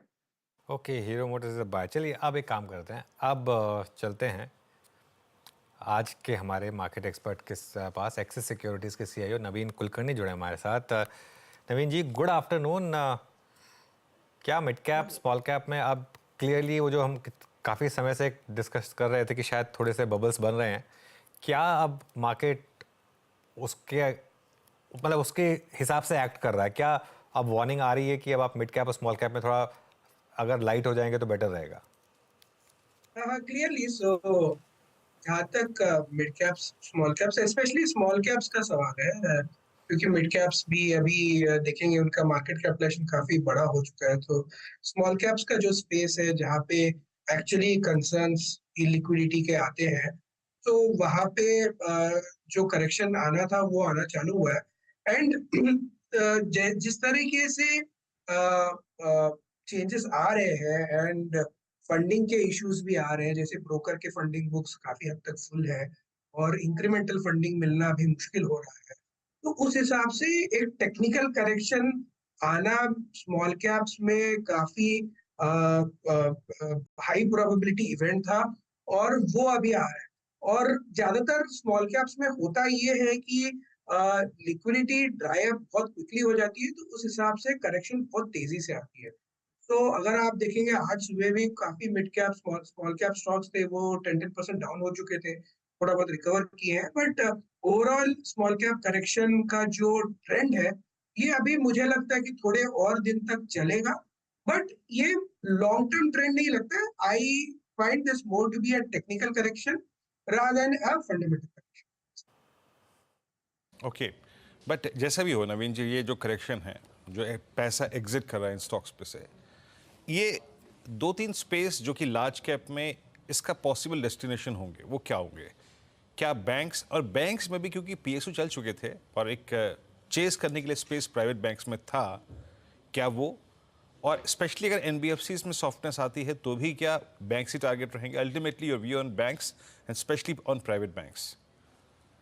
जहाँ तक बैंक्स का सवाल है और जो आज के डेट में जो मार्केट में जो ट्रेंड है, जहाँ पे NBFC में जो नए रिस्क्स जो दिख रहे हैं उसके हिसाब से लग रहा है कि जो अगर हम कंप्लायंस का गोल्ड स्टैंडर्ड देखेंगे तो वो बैंक्स और वो भी प्राइवेट बैंक्स में ज़्यादातर कंप्लायंस वाइज गोल्ड स्टैंडर्ड माना जाता है, तो वहाँ पे चैलेंजेस रेगुलेशन के हिसाब से मुझे लगता है काफ़ी कम आ सकते हैं, तो उस हिसाब से बिजनेस कंटिन्यूटी के चैलेंजेस लगभग जीरो है। तो उस हिसाब से मुझे लगता है कि प्राइवेट बैंक्स में जहाँ पे वैल्यूएशन का भी कंफर्ट है, ग्रोथ के बहुत ज्यादा चैलेंजेस नहीं है, थोड़े बहुत जो सेक्टर वाइड चैलेंजेस है वो है लाइक निम कंप्रेशन एंड अदर्स, बट वो सबके लिए लागू है। तो उस हिसाब से प्राइवेट बैंक्स में मुझे लगता है कि अभी जो फ्रेश जो अलोकेशन हो रहा है ये काफी देर तक बरकरार रह सकता है, क्योंकि मल्टीपल रीजन है जहाँ पे वैल्यूएशन का कंफर्ट है, ग्रोथ का बहुत ज्यादा चैलेंजेस नहीं है, क्वालिटी का कंफर्ट है, तो वहां पे मुझे लगता है कि काफी तेजी से एलोकेशन बढ़ेगा। एक और स्पेस जहां पर काफ़ी शानदार मूव्स रहे हैं वो है फार्मास्यूटिकल्स। यहाँ पर अब क्या व्यू बन रहा है आपका, और कोई प्रेफर्ड पिक्स यहाँ पर? सिर्फ फार्मास्यूटिकल्स का जो स्पेस है ये मतलब हमेशा से मतलब स्टॉक स्पेसिफिक स्पेस रहा है। यहाँ पे कभी कभी लार्ज कैप्स अच्छे करते हैं, कभी कभी select small cap mid cap अच्छे करते हैं, बट इन जनरल अगर ये सेक्टर को हम देखेंगे तो यहाँ पे वैल्यूएशंस काफी रीजनेबल है। और अगर हम देखेंगे कि लास्ट 1 ईयर में, लास्ट ईयर जब हम स्टार्ट किए थे तो उस टाइम पे भी हमारा जो एक्सपेक्टेशन था फार्मा सेक्टर पे वो पॉजिटिव ही था। तो यहाँ पे अभी भी हमारा व्यू पॉजिटिव ही है। तो अगेन ये सेक्टर में लार्ज कैप्स में कंफर्ट है हमको। For example let's say sun pharma हो गया या डॉक्टर रेड्डीज भी हो गया, तो यहाँ पे वैल्यूएशन वाइज भी कंफर्ट है एंड ग्रोथ पोटेंशियल भी मुझे ठीक लगता है। तो उस हिसाब से जो इम्प्रूवमेंट आ रहे हैं इन दी ओवरऑल बिजनेस फंडामेंटल्स, तो उस हिसाब से मुझे लग रहा है कि अर्निंग्स ट्रेजेक्टरी में अर्निंग्स कटने की संभावना ऑलमोस्ट जीरो है एंड अर्निंग्स अपग्रेड की संभावना थोड़ी ज्यादा है। तो उस हिसाब से रिस्क रिवॉर्ड काफी फेवरेबल है फार्मा में। तो ये मार्केट के ट्रेंड के हिसाब से प्रेफरेंस लार्ज कैप के में ही रहेगा compare to small and mid caps. अच्छा नवीन जी, इस बार की जो मंथली सेल्स फिगर्स थे, चाहे वो टू व्हीलर सेगमेंट में हो, कमर्शियल व्हीकल सेगमेंट में हो, पैसेंजर व्हीकल सेगमेंट में हो, कैसी लगी आपको? और बाजार ने तो थम्स अप दिया है। मैंने ज़्यादातर पैसेंजर व्हीकल सेगमेंट के stocks all time high trajectory पे ट्रेड करते हुए, एंड सिर्फ मगर आप टाटा मोटर्स को देखिए, आप हीरो ये मारुति को देखिए, आप M&M को देखिए, अभी ऑटो में चेस करने लायक स्पेस। आई मीन मैं जब ऑटो बोल रहा हूँ तो मैं सब कुछ का यहाँ पे जिक्र कर रहा हूँ, that passenger, commercial, to wheeler segment, battery stocks, tyre stocks, इनमें से ज़्यादा स्पेस कहाँ पर बचा है चेस करने लायक? जहाँ तक ऑटो सेक्टर का सवाल है, अगर आप देखेंगे इसमें जैसे देखते हैं पैसेंजर व्हीकल है, टू व्हीलर्स है और इसके अलावा जो कमर्शियल व्हीकल्स है, राइट। तो पैसेंजर व्हीकल जो सेगमेंट है ये जनरली अगर आप देखेंगे तो जैन फेब मार्च का जो पीरियड होता है ये टिपिकली लास्ट क्वार्टर होता है, राइट। दिसंबर के महीने में ऑब्वियसली थोड़ी सी सॉफ्टनेस होती है, एनुअल प्लांट शटडाउन्स होते हैं, बहुत सारी चीजें होती है एंड लास्ट क्वार्टर में एनुअल टारगेट्स का काफी ज्यादा प्रेशर होता है, तो उस हिसाब से वॉल्यूम्स आल्सो जनरली पिकअप। तो ये मेरे हिसाब से कोई नया out of the world trend नहीं है, ये this is on expected lines. हालांकि of course numbers continue to be pretty good. इसके अलावा यहाँ पे थोड़े बहुत और बेनिफिट्स आए, जैसे कि टाटा मोटर्स में there has been a corporate development जहाँ पे कंपनी को स्प्लिट करके 2 कंपनीज लिस्ट करेंगे, so on and so fourth, value unlocking हो रही है।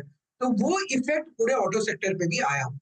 जैसे टाटा मोटर्स में है तो ऑब्वियसली M&M में भी संभावना है कि वहाँ पे वैल्यू अनलॉकिंग की का पोटेंशियल काफी ज्यादा है। जब ये स्टॉक्स री-रेट होते हैं तो obviously it has a effect on the other stocks in the sector also, तो उसके हिसाब से मारुति भी थोड़ा सा ठीक कर रहा है। तो ओवरऑल मैं ये बोलने की कोशिश कर रहा हूँ कि जो ऑटो सेक्टर के जो नंबर्स है, नंबर्स ऑफ कोर्स अच्छे हैं, but those are also on expected lines. बहुत ज्यादा मतलब इसमें to take something special out of it is very difficult to say, but overall जो sector trends they continue to remain strong. तो उस हिसाब से पैसेंजर व्हीकल्स का सेगमेंट अच्छा कर रहा है। यहाँ पे जहां तक अलोकेशन का सवाल है तो मैं ये मानूंगा कि जो ऑटो एंसिलरी स्पेस है, ऑटो एंसिलरी स्पेस ने इतना अच्छा नहीं किया है जितना जो रिसेंट जो रन अप में whether we talk about passenger vehicle या टू व्हीलर सेगमेंट ने जितना अच्छा किया है। जैसे Bajaj of course has done phenomenally well, Tata Motors, M&M सब ने काफी अच्छा किया। उस हिसाब से जो ऑटो एंसिलरी स्पेस है ये थोड़ा लैक किया है एंड यहाँ पे मुझे लगता है कि अभी थोड़े से मल्टीपल्स भी थोड़े से रीजनेबल हुए हैं, right, compare to what they were. So auto ancillary space पे ध्यान देना चाहिए और मुझे लगता है कि ये स्पेस में इम्प्रूवमेंट आ सकती है और ये नेक्स्ट 6 महीने में ये स्पेस काफी अच्छा रिटर्न दे सकती है। ओके, तो ऑटो एंसिलरीज एक पॉकेट रहेगा जहां पर इंटरेस्ट बढ़ता हुआ। टेक्नोलॉजी पर अब आपकी क्या स्ट्रैटेजी रहेगी नवीन, कंसिडरिंग ऑफ कोर्स आज एक दिन का मूव है, लेकिन उम्मीद तो सभी लोग ये कह रहे हैं कि वो क्लैरिटी आती हुई दिखाई देगी, रेट कट साइकिल अमेरिका में जल्द शुरू होता हुआ दिखाई देगा, मार्च नहीं तो जून सही, and we are not that far considering हम अब फरवरी में आ चुके हैं। क्या एक्सपोजर लेना शुरू करेंगे और दिग्गज वर्सेस मिड कैप्स किस पर प्रेफरेंस रहेगी आपकी?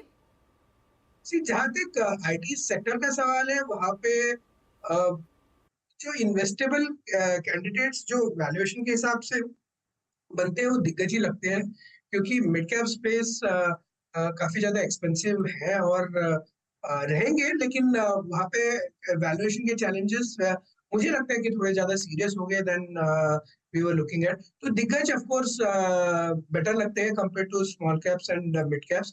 जहां तक फ्रेश इन्वेस्टमेंट का सवाल है, तो मैं बोलूंगा कि ये सेक्टर अभी भी क्लैरिटी आने के लिए थोड़ा टाइम लगेगा। हालांकि ये साल में इम्प्रूवमेंट आने की संभावना काफी ज्यादा है कंपेयर टू लास्ट ईयर। थोड़े बहुत जो इनिशियल कैंपस लेवल पे जो हायरिंग की एक्टिविटी लग रही है वो भी थोड़ा सा मतलब पिकअप कर रहा है, थोड़ा सा पॉजिटिवनेस दिख रहा है। लेकिन जब तक कंपनीज अपना जो गाइडेंस क्लियर कट देती नहीं है, तब तक ये इस चीज पे क्लैरिटी पूरी तरह से नहीं आएगी और वहां पे थोड़ी सी आशंका है कि थोड़ा नेगेटिव सरप्राइज आ सकता है as far as guidance is concerned.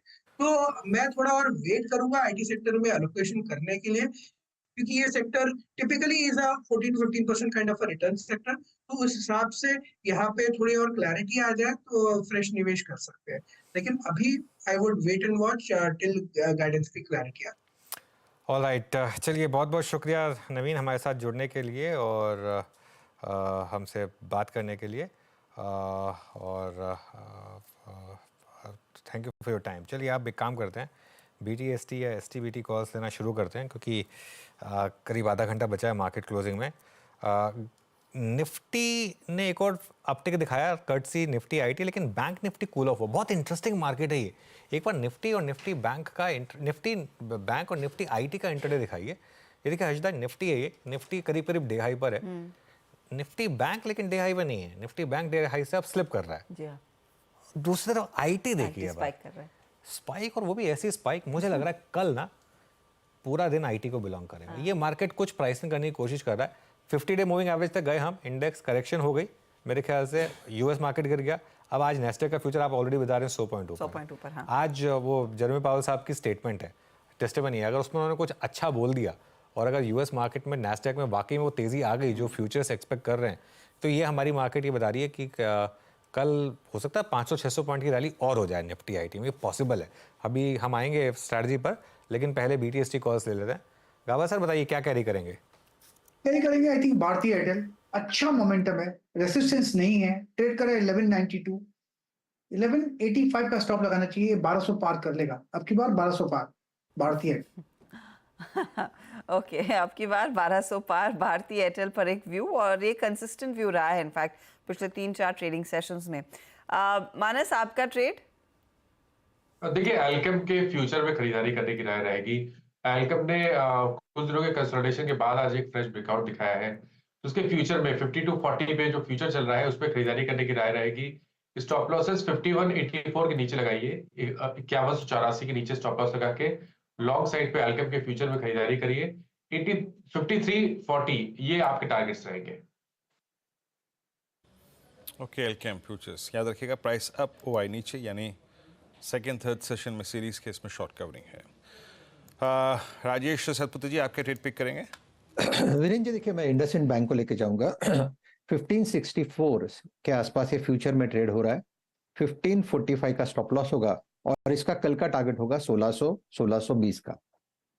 Okay, चंदन आप क्या कैरी करेंगे?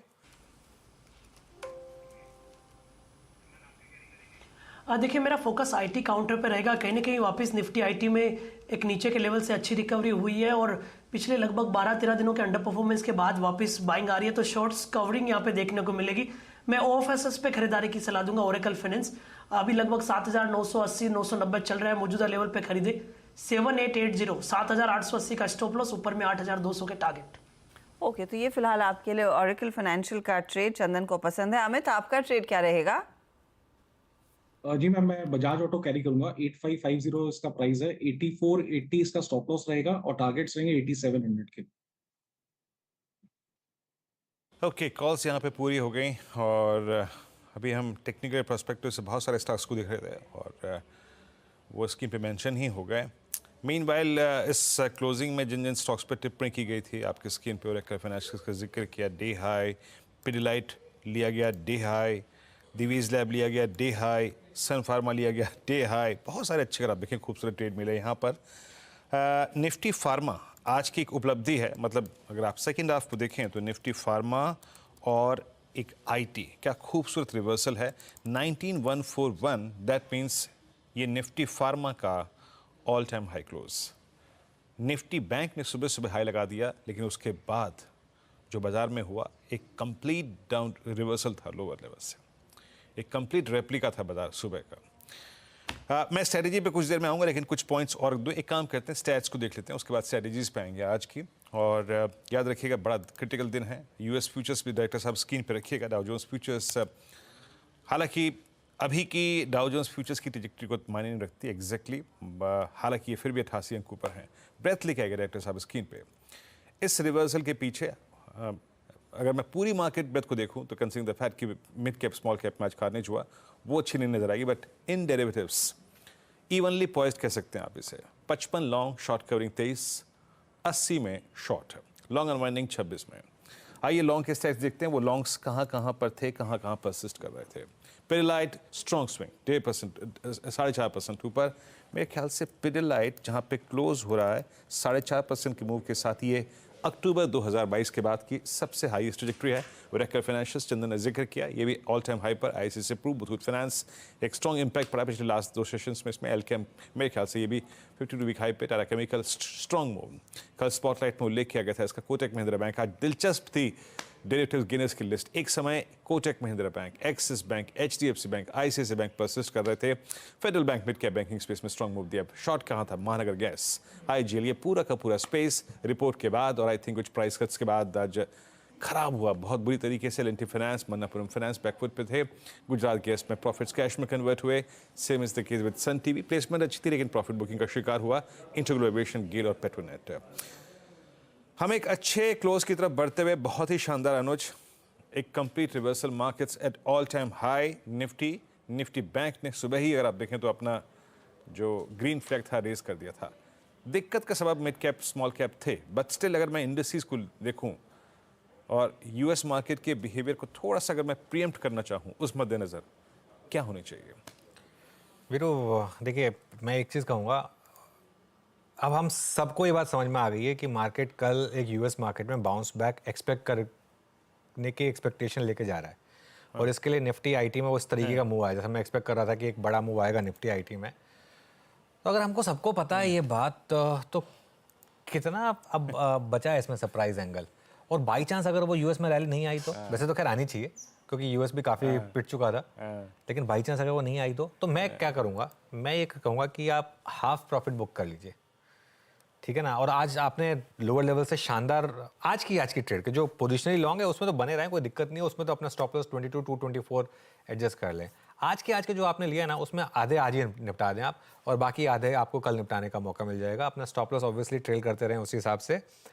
कल मुझे लग रहा है कि अगर जिस तरीके से सेटअप बन रहा है वही रहा तो कल का मूव शायद आईटी लीड करे, ये पॉसिबल है। ये ऑलरेडी मार्केट ने इंडिकेशन दिखा रही है, जिस तरीके से लास्ट के 10 मिनट में निफ्टी आईटी चलने लगा और निफ्टी बैंक में प्रॉफिट टेकिंग आ गई, ठीक है। ओरेकल की बात की थी फॉर एग्जांपल, ऐसे कई स्टॉक्स उस हिसाब से ऑलरेडी जो स्ट्रॉन्ग स्टॉक्स हैं आईटी में वो ऑलरेडी चल रहे हैं। तो एक तरीका ये हो सकता है कि आप थोड़े से आईटी स्टॉक्स में चाहें तो भले ही पोजीशन लेकर जाएं, या फिर हाफ प्रॉफिट बुक कर लें। अच्छा, एक और चीज़ अभी भी मैं कहूँगा कि मिड और स्मॉल कैप्स में ना थोड़ा दूर रहें, स्पेशली जो लेवरेज वाले, जो छोटे वाले एकदम स्मॉल कैप हैं, उनसे अभी भी दूर रहें और रैली में एग्जिट करें, ठीक है। क्योंकि एग्जिट इनको ना आपको रैली में ही करना होता है एक बार गिरने शुरू होते हैं तो फिर एग्जिट ही नहीं होती, फिर तो फ्रीज हो जाते हैं ये, जैसा कि आईएफएल में हुआ 2 दिन से। तो इसके लिए रैलीज में इनमें एग्जिट करें, लेकिन निफ्टी में मोमेंटम है और अब अपना वो जो हमारा स्टॉप लॉस है वो 22,047 से बढ़कर अब 22,224 आज का लो, उसके हिसाब से आप पोजिशनली जो लॉन्ग पोजीशन कैरी कर रहे हैं उन्हें आप कैरी कर सकते हैं आराम से। जी हाँ, तो आधे बुक करिए, आधे कैरी करिए जजमान, कल किसी भी तरीके की दुविधा में पड़ना नहीं है, ठीक है। और क्लोज बहुत शानदार, निफ्टी एट 22464। और मैं एक दो स्टॉक्स पे और व्यू ले लेता हूँ यहाँ पे, क्योंकि रणनीति हमने इंडस्ट्रीज पे पूरी कर ली है, BTC ट्रेड्स पूरे कर लिए हैं। ये एक बार स्क्रीन पे लेके आइएगा BPCL OMCs में, एक बार जरा BPCL रखिएगा स्क्रीन पर। अभी स्टॉक्स की जो गेनर्स की लिस्ट है उसमें अपीयर हुआ है, लोअर लेवल से पुल बैक आपको स्क्रीन पे दिखाई नहीं देगा, बट कैंडल में लोअर बॉडी जो है, लोअर शेयर माफ़ कीजिएगा, वो काफ़ी बाइल होती हुई।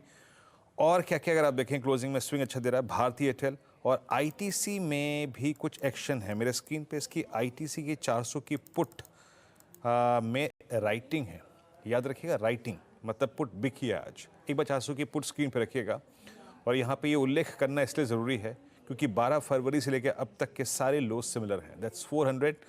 चंदन, ITC पे आप लोगों ने कोई व्यू बनाया है क्या पोजिशनल प्रोस्पेक्टिव से? क्योंकि ये पूरा का पूरा मेरे ख्याल से अब 1 महीना हो गया है 400 का बेस देखते देखते, आउटस्टैंडिंग वाई 83 लाख पहुंच गया है इस पुट का। एक सीरियस मैसेज देने की कोशिश कर रही है पुट।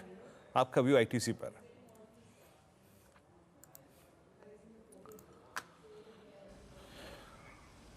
देखिए वीरू, अभी तक ITC just wait and watch mode में हमारा, हालांकि मल्टीपल बॉटम्स बने हैं, बट पिछले 18-20 दिन हो गए ये एक इमीडिएट हार्डल को नहीं निकाल रहा है। तो बेस तो बन चुका है 400 के आसपास, 400 की पुट राइटिंग भी आपको देखने को मिली है। हमारा यहाँ पे कंडीशनल ट्रेड होगा 415 के ऊपर निकलते हमारा मानना है कि इसमें कवरिंग आएगी, क्योंकि मेजर यहाँ पे शॉर्ट्स के बिल्टअप हुए थे पिछले 2 महीने के रोल ओवर के डेटा के देखे तो 415 के ऊपर 435 तक के टारगेट हमारे ITC में रहेंगे, बट कंडीशनल ट्रेड रहेंगे। किसी को प्रीएम्प्ट करना है तो 400 का सपोर्ट लगा के यहाँ पे भी एंटर की जा सकती है। ओके, मीनवाइल JM फाइनेंशियल ने एक अपडेट एक्सचेंज को भेजा है, मैं पढ़ के बता रहा हूँ उसमें उन्होंने क्या लिखा है। ये नीचे उन्होंने RBI का सर्कुलर लगाया, उसके ऊपर अपना एक क्लैरिफिकेशन दिया है। उन्होंने लिखा है कि पूरा ऑर्डर पढ़ने के बाद JM फाइनेंशियल को ये लगता है कि कोई मटेरियल डेफिशिएंसी उनकी लोन सैंक्शनिंग प्रोसेस में नहीं है और उन्होंने कोई भी एप्लीकेबल रेगुलेशन का वायोलेशन नहीं किया है, कोई गवर्नेंस इशू नहीं है उनके हिसाब से, और उनके हिसाब से सारा का सारा बिज़नेस जो है वो उन्होंने एकदम ठीक ठाक तरीके से किया है। और net total income IPO finance business से वो बता रहे हैं कि 7 करोड़ है, जो कि 1.5% है उनकी टोटल इनकम का, और 0.3% है कंसोलिडेटेड टोटल इनकम का। तो वो इम्पैक्ट बताने की कोशिश कर रहे हैं कि क्या बेसिकली इम्पैक्ट हो रहा है यहाँ पर। तो ये JM फाइनेंशियल की एक स्टेटमेंट। तो इनफैक्ट अनुज, आपको याद होगा सुबह से ही वो आशु मदान ने जो ट्वीट किया था, जो कंपनी के MD है, वो भी चल रहा था और उस पर लगातार ये कहते आए हैं। हालांकि RBI कहता है कि गवर्नेंस इशू है, अब कंपनी कह रही है गवर्नेंस इशू नहीं है। अब RBI अपने एग्जैक्ट वो डिटेल जब रिव्यू करेगा उसमें ऑफ कोर्स वो और डिटेल्स होपफुली सामने निकल कर आएंगे। लेकिन ये जो आंकड़े इन्होंने कहे हैं, ऐसा तो नहीं है कि बहुत ज्यादा मुनाफा कमा रहे थे IPO फाइनेंस। नहीं, 100% आई थिंक ये शायद इसके लिए स्टॉक भी रिकवर किया है लोअर लेवल से। लेकिन क्या है ना, देखिए RBI का एक्शन है, और मैं फिर कह रहा हूँ मैं RBI की बात को मानूंगा। और ये RBI है, कोई मतलब ऐसा नहीं ना कि किसी को आपसे खुंदक आ गई और आपके अगेंस्ट कुछ कर दिया, या किसी ने सोच लिया था कि नहीं आपके अगेंस्ट मुझे एक्ट करना है तो मैंने एक्ट कर दिया। ये एक रेगुलेटर है, एक सदा हुआ रेगुलेटर है, उसने कुछ सोच के, कुछ समझ के, कुछ पढ़ के, डेटा देख के उसके बाद एक्ट किया है। ठीक है, कंपनी है, अपनी सफाई दे रही है, और कंपनी ये बोल रही है कि ठीक है हमारा ये RBI ने ये हमको भेजा है, हमने ऑर्डर पड़ा है, हमारे हिसाब से कोई दिक्कत नहीं है। अब नेक्स्ट स्टेप क्या होगा इनका, अब ये पता करना पड़ेगा। इन्होंने ये नहीं लिखा कि हमारा नेक्स्ट स्टेप क्या है, इन्होंने सिर्फ अपनी सफाई दे दी है कि ये हमारी तरफ से हुआ है। अब क्योंकि RBI के अगेंस्ट ज़्यादातर लोग कोर्ट जाते नहीं है अनलेस आप उदय कोटक को, ठीक है। तो उस हिसाब से तो अब ये देखना होगा ना कि ये अब करेंगे क्या, और अब आगे RBI की तरफ से भी क्या कदम आते हैं ये भी देखना पड़ेगा। क्या डिटेल्ड ऑडिट की जैसे बात हो रही थी वो सब होगा। लेकिन जो एक चीज़ आप बोल रहे हैं ना कि वो जो IPO फाइनेंसिंग की बात हो रही है, by the way I think बाकी जो लोन अगेंस्ट शेयर है उसका शायद इतना जिक्र नहीं किया इन्होंने। ये IPO फाइनेंसिंग बिजनेस की बात बता रहे हैं कि 7 करोड़ का बिजनेस है, जो 1.5% टोटल इनकम है, 0.3% कंसोलिडेटेड नेट इनकम है। लेकिन जो बाकी का हिस्सा है उसके बारे में शायद नहीं बताया। मैं तो यही कहूँगा कि जब तक क्लैरिटी ना आ जाए ना, मार्केट में बहुत अच्छी चीज़ें करने के लिए। हाँ, अगर आपको एकदम लग ही रहा है कि नहीं ये तो मुझे इसी में पैसा बनाना है, गुड लक टू यू, और हो सकता बन भी जाए लोगों का पैसा, लेकिन मैं तो ये कहूँगा कि ऐसे स्टॉक्स में थोड़ा सा बच के रहें तो बेटर रहेगा। थोड़ा सा बच के अभी भी चलना है। ऐसा नहीं है कि देखिए आरबीआई की जब क्लीन चिट आएगी तब शायद वो ट्रेड बनेगा। अब हल्की सी रिकवरी आई है इस बयान पर, लेकिन जो हल्की सी रिकवरी थी करीब 85-45 के आसपास वो स्टॉक फिर से दिखने लगा है। 76 डे लो था, तो वहां से कुछ हल्का सा मूव देखने को मिला है। ये आपके लिए ताज़ा अपडेट जेएम फाइनेंशियल का। लेकिन एक दो ट्रेड्स मैं देख रही थी जहां पर कुछ जाते जाते अच्छी तेजी बनी है। हमने बजाज ऑटो डिस्कस कर लिया, एमएनएम पर एक बार नजर डाल लेते हैं। अमित देखिएगा इसका चार्ट प्लीज, क्योंकि ये काउंटर भी बजाज ऑटो के बाद दूसरा टॉप गेनर है। नियरली 2% का मूव अब इस समय स्क्रीन पर आता हुआ। जी ma'am, just like Bajaj auto काफी स्ट्रॉन्ग स्टॉक है, और आज अभी हम देख रहे हैं कि ऑलमोस्ट एक डेज हाई पे क्लोज कर रहा है अपने 10 डेमा पे रेस्ट रख के। तो काफी स्ट्रॉन्ग यहाँ पे पोजीशन है। अगर किसी को पोजीशन बनानी है तो बनाई जा सकती है with stop loss of 1960 and targets of 2020। एक बार ये स्टॉक कल के सत्र में 1985 1990 के ऊपर निकलता तो मुझे लगता है यहाँ पे फिर एक फास्ट मूव हम देखेंगे। ओके, तो एमएनएम में एक अच्छी खासी अपॉर्चुनिटी इस समय बनती हुई, करीब 2% ऊपर 1978 के लेवल्स पर थोड़ी सी बाई साइड की स्ट्रैटेजी आप लेकर चल सकते हैं। अच्छा, बाय द वे मेटल्स में जो बिकवाली देखने को मिली थी, जो स्टील कंपनियां दबाव में थी, टाटा स्टील अब हल्के से पॉजिटिव टेरिटरी में आने की कोशिश में, 0.5% का मूव इधर देखा गया है पिछले 10-15 मिनटों में। तो कई ऐसे काउंटर्स हैं। ऑटो में बजाज ऑटो, एमएनएम में अच्छी खासी रिकवरी, निचले लेवल से टाटा स्टील और जेएसडब्ल्यू स्टील दोनों में रिकवरी आती हुई दिखाई दी है। लेकिन बाय फार जो लीडर्स रहे इस रिकवरी के वो टेक्नोलॉजी कंपनियां रही हैं, क्योंकि अब टेक महिंद्रा भी कभी भी पॉजिटिव टेरिटरी में आ सकता है। वहां पर भी एक इंटरेस्टिंग मूव देखने को मिला है। वायदे बाजार के पर्सपेक्टिव से अगर आप देखें, जहां एक तरफ बाकी सभी एनबीएफसीज में मुनाफा वसूली हो रही थी, मुथूट थोड़ी सी अपनी चाल को मजबूत करके रखा है। मनप्पुरम आज ज्यादा टिका नहीं, कल ज्यादा एक्शन था। मुथूट में जाते जाते कोई ट्रेड गावा जी आपको दिख रहा है क्या? मुथूट फाइनेंस देख लेता हूं मैं। मुथूट फाइनेंस का ट्रेड बन सकता है, एग्रेसिव ट्रेड होगा। ट्रेड कर रहा है 1390 मुथूट फाइनेंस, स्टॉप होगा 1360-70 का। उसके बाद आपको मिले तो 1450 पॉसिबल है, लेकिन यस पॉसिबल है। मैं कहूंगा एग्रेसिव ट्रेड है ये, बहुत क्लियर ट्रेड नहीं है। चंदन, एक स्टॉक की प्लेसमेंट देखिएगा, आई मीन टाइम वाइज भी आई थिंक टाइम भी इसको फेवर कर रहा है। दैट्स यूनाइटेड ब्रेवरीज, ट्रेड करता हुआ 1715 पे। लगभग 25 जनवरी से लेकर अब तक का जो पूरा का पूरा डाउन स्विंग था, वो जाके एंड हुआ उसका 28 फरवरी को at 200 day exponential moving average 1460 पर ट्रेड करता हुआ इस वक्त ये कैश आज 100 डे एक्सपोनेंशियल मूविंग एवरेज को पार किया है, 10 को पार किया है। अगर ये कल किसी भी सर्कमस्टेंसेस में 1720 की ट्रेजेक्टरी के ऊपर निकले तो क्या ये एक अच्छा ट्रेड बनेगा, रिवर्सल ट्रेड?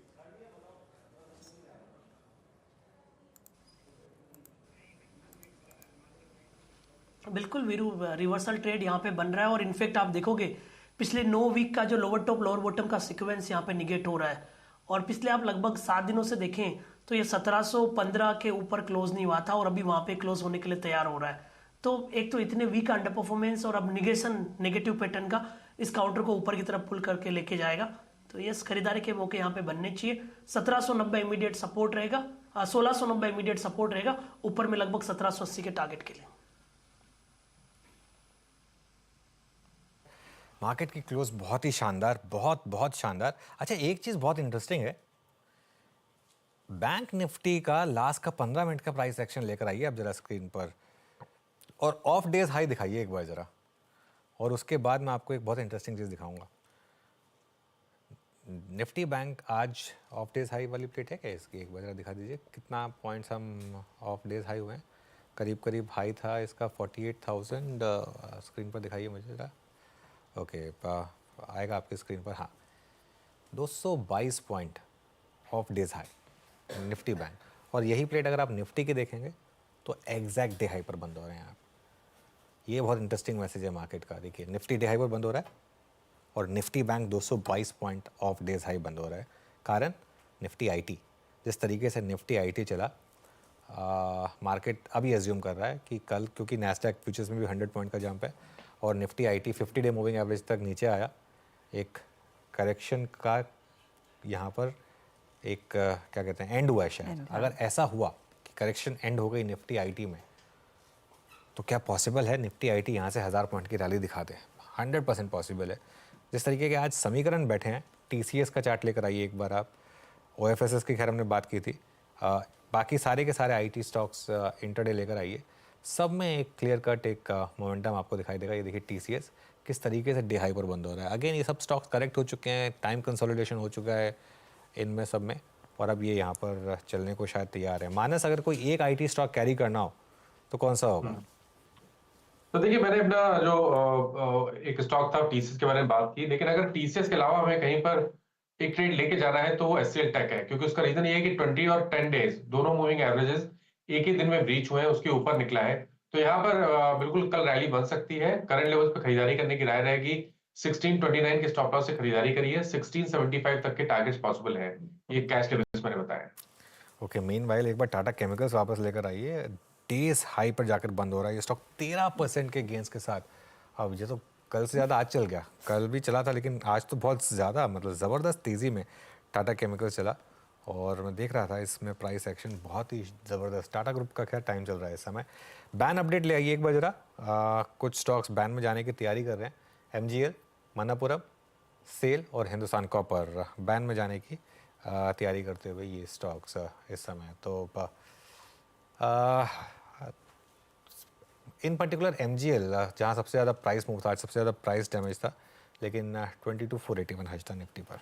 जी हाँ, बहुत ही बढ़िया मूव, बहुत बढ़िया रिकवरी, स्पेशली एक ऐसे दिन जहां पर मिड कैप्स और मिड कैप में सुबह के एक्शन को देखकर लग रहा था ये पूरे बाजार को ड्रैग करेंगे, लेकिन वैसा हुआ नहीं है। अमेरिकी फ्यूचर से जो संकेत मिले उसको दरअसल बाजार ने हाथों हाथ लिया है और तेजी की पोजीशंस बनती हुई। तो डे हाई पर ही हम जाकर क्लोज दिखाएंगे 22,485 के लेवल्स पर। इनफैक्ट एक दो ट्रेड्स और आपकी स्क्रीन पर थोड़े से हाईलाइट कर देते हैं। हम बैंकों की बात कर रहे थे, लेकिन स्पेसिफिकली आज का जो टॉप परफॉर्मर था बैंकिंग स्पेस में, जिसका सबसे बड़ा कंट्रीब्यूशन रहा, वो कोटक महिंद्रा बैंक रहा है। चंदन, इसमें ट्रेड कितना और जमेगा तेजी की तरफ? आज तो देखिए तेजी में 1762 के लेवल्स आ गया। अब आज का ये मूव कितने और तेजी के दरवाजे खोल रहा है?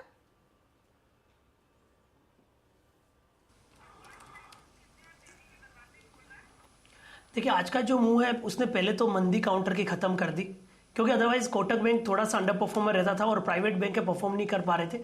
आज के दिन जो ओपन इंटरेस्ट है वो डिक्रीज हुआ है, वो क्लियरली इंडिकेट कर रहा है कि यहाँ पे शॉर्ट्स की कवरिंग हो रही है। सेकंड की 50 डे के आसपास हुआ है और एक फॉलिंग सप्लाई ट्रेंड लाइन को निकालने के लिए तैयार है। तो अब मंदी कट रही है और वापस थोड़े से लॉन्ग के बिल्टअप बनते स्विंग बनेगा। तो पहली बार इतने दिनों से यहाँ पे लॉन्ग के सेटअप बन रहे हैं। 1730 का सपोर्ट बन रहा है और एक बार हमें लग रहा है 1800 तक के स्विंग बनने चाहिए, क्योंकि 1800 का स्ट्राइक है जहाँ पे कॉल राइटिंग है। तो 1800 तक के स्विंग्स के लिए एक बार प्ले कर सकते हैं कोटक बैंक को।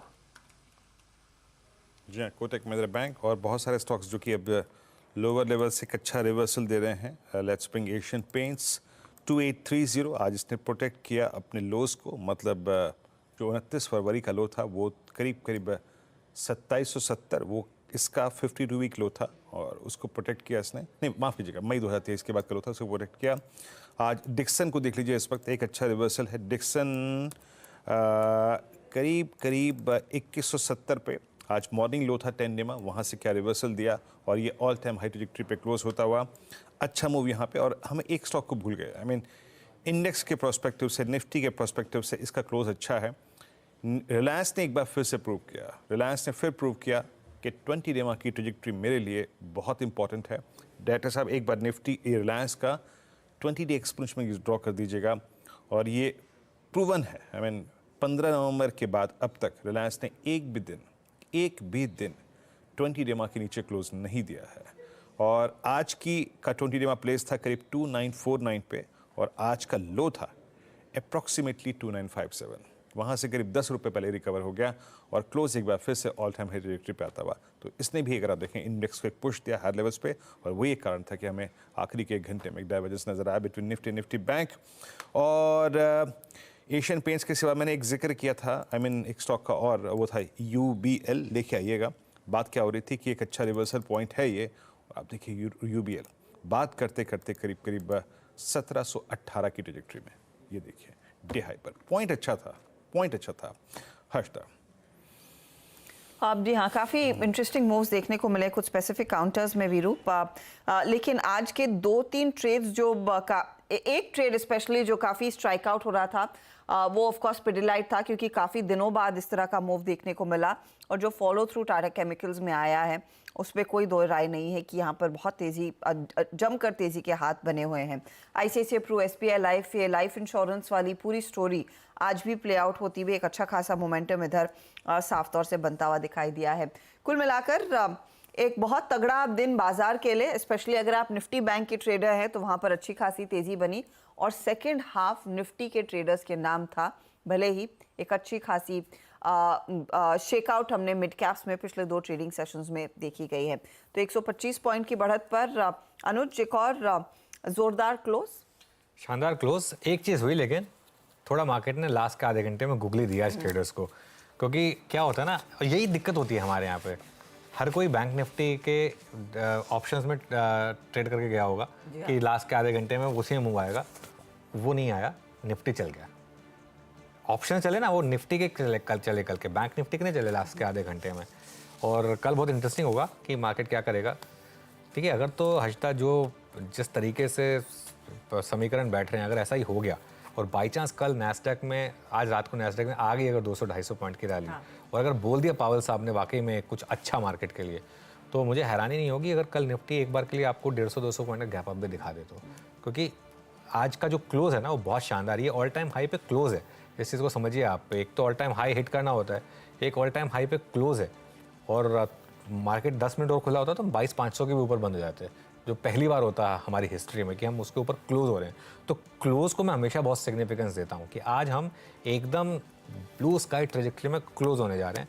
चलिए इस क्लोज को समझ लेते हैं फिर। जैसा मैं कह रहा हूँ, बहुत शानदार क्लोज, निफ्टी करीब करीब 135 पॉइंट ऊपर, बैंक निफ्टी 400 पॉइंट ऊपर, लेकिन असली कमाल किया इस इंडेक्स ने 300 पॉइंट ऊपर, लेकिन ये इंडेक्स इंट्राडे में 500 पॉइंट नीचे था। तो आप समझिए किस तरीके की रिकवरी आई। इवन मिड कैप इंडेक्स में भी करीब 750 पॉइंट की रिकवरी, और स्मॉल कैप इंडेक्स आएगा अब आपकी स्क्रीन पर। स्मॉल कैप इंडेक्स हालांकि 2% नीचे था, एडवांस डिक्लाइन फिर भी खराब था, 503 बढ़ने वाले और 1800 गिरने वाले शेयर। एक बार जरा सेक्टर्स का मैप देख लेते हैं कि सेक्टर्स कैसे रहे, उसके बाद निफ्टी के हीट मैप पर आ जाएंगे। है क्या वो सेक्टर्स का हीट मैप? ये देखिए नया बनाया हमने आप लोगों के लिए, इसमें सारे सेक्टर्स आपको दिख जाएंगे। निफ्टी बैंक 0.8%, फाइनेंशियल सर्विसेज 0.67 और PSU बैंक फ्लैट था। ऑटो इंडेक्स में तेजी थी 0.4%, मेटल्स आधा % नीचे था, FMCG आधा % ऊपर था, IT लेकिन शानदार मूव 0.8% के, CPSE इंडेक्स हल्का सा नीचे, ऑयल एंड गैस नीचे, कैपिटल गुड्स नीचे, फार्मा ऊपर, और रियल्टी इंडेक्स करीब करीब 1.5% नीचे। तो सारे के सारे सेक्टोरल इंडेक्सेस आपको एक साथ स्क्रीन पर दिख जाएंगे, और इसमें आपको क्लियरली विजिबल है कि आज मार्केट के जो 2 सबसे बड़े इंडेक्स थे, निफ्टी IT और निफ्टी बैंक, दोनों चले, और इसने एक शानदार मोमेंटम प्रोवाइड किया। चलिए अब इसको स्टॉक्स में कन्वर्ट करते हैं और निफ्टी का हीट मैप लेकर आते हैं। देखते हैं कि निफ्टी में आज कहाँ पर तेज़ी और कहाँ पर मंदी। सबसे ऊपर दिखाइए ज़रा निफ्टी का हीट मैप। सबसे ऊपर बजाज ऑटो 3.5% ऊपर, Kotak Mahindra bank, Bharti Airtel, axis bank, सन pharma, HCL take, TCS, hero MotoCorp, ये कुछ स्टॉक्स थे। और नीचे Adani enterprises, NTPC, UltraTech cement और BPCL। तो कुल मिलाकर शानदार क्लोज, बहुत ही शानदार क्लोज एटलीस्ट लार्ज कैप के लिए। जी हाँ, एक बहुत तगड़ा दिन देखने को मिला है। रिकवरी के नाम दरअसल ये दिन था जहाँ पर डे लो से एक अच्छी खासी रिकवरी निफ्टी ने दिखाई, और निफ्टी IT ने ज़रूर दिखाई है। बैंक्स तो वैसे भी फॉर्म में थे। चलिए फटाफट से आपके लिए लेकर आते हैं कि ये सीधा सौदा का अपडेट क्या बना, किस तरह के ट्रेड दरअसल रिटर्न कमाने में कामयाब रहे हैं आज। तो नीरज और आशीष के बीच का मुकाबला, और नीरज के फेवर में क्या गया? मंदी का ट्रेड IIFL और JM फाइनेंशियल में, वहीं तेजी का ट्रेड बजाज ऑटो का और PFC का इनके फेवर में रहा। वहां पर अच्छे खासे रिटर्न्स बनते दिखाई दिए। आशीष ने 3 सेल साइड के ट्रेड्स लिए थे। संवर्धन मदसन आज थोड़ा सा हल्का था काउंटर ब्लॉक डील के बाद, यही सिलसिला जोमेटो में देखने को मिला। इंडिया बुल्स रेल 9% टूटा है, वो भी सेल साइड का ट्रेड, और तेजी में इन्होंने रखा था REC। ओके, तो ये टीम्स और टीम्स में स्टॉक्स का प्रदर्शन। बहरहाल हफ्ता छोटा है, लेकिन उसका भी एक दिन बाकी है। कल निफ्टी की एक्सपायरी है वीकली कॉन्ट्रैक्ट की, और आज का दिन बेहद शानदार। लेकिन आज US मार्केट की परफॉर्मेंस का रहेगा इंतजार। निफ्टी IT का बहुत strong pull back, Nifty pharma का पुल बैक बहुत स्ट्रॉन्ग और बैंक निफ्टी का भी सुबह काफ़ी अच्छा प्रदर्शन। कल एक बार फिर से इस पैनल की, अनुज की, मेरी और हर्षिता की और आशीष और नीरज जी की मुलाकात होगी सुबह सुबह मॉर्निंग कॉल में, उसके बाद मुनाफे की तैयारी। तब तक के लिए नमस्कार।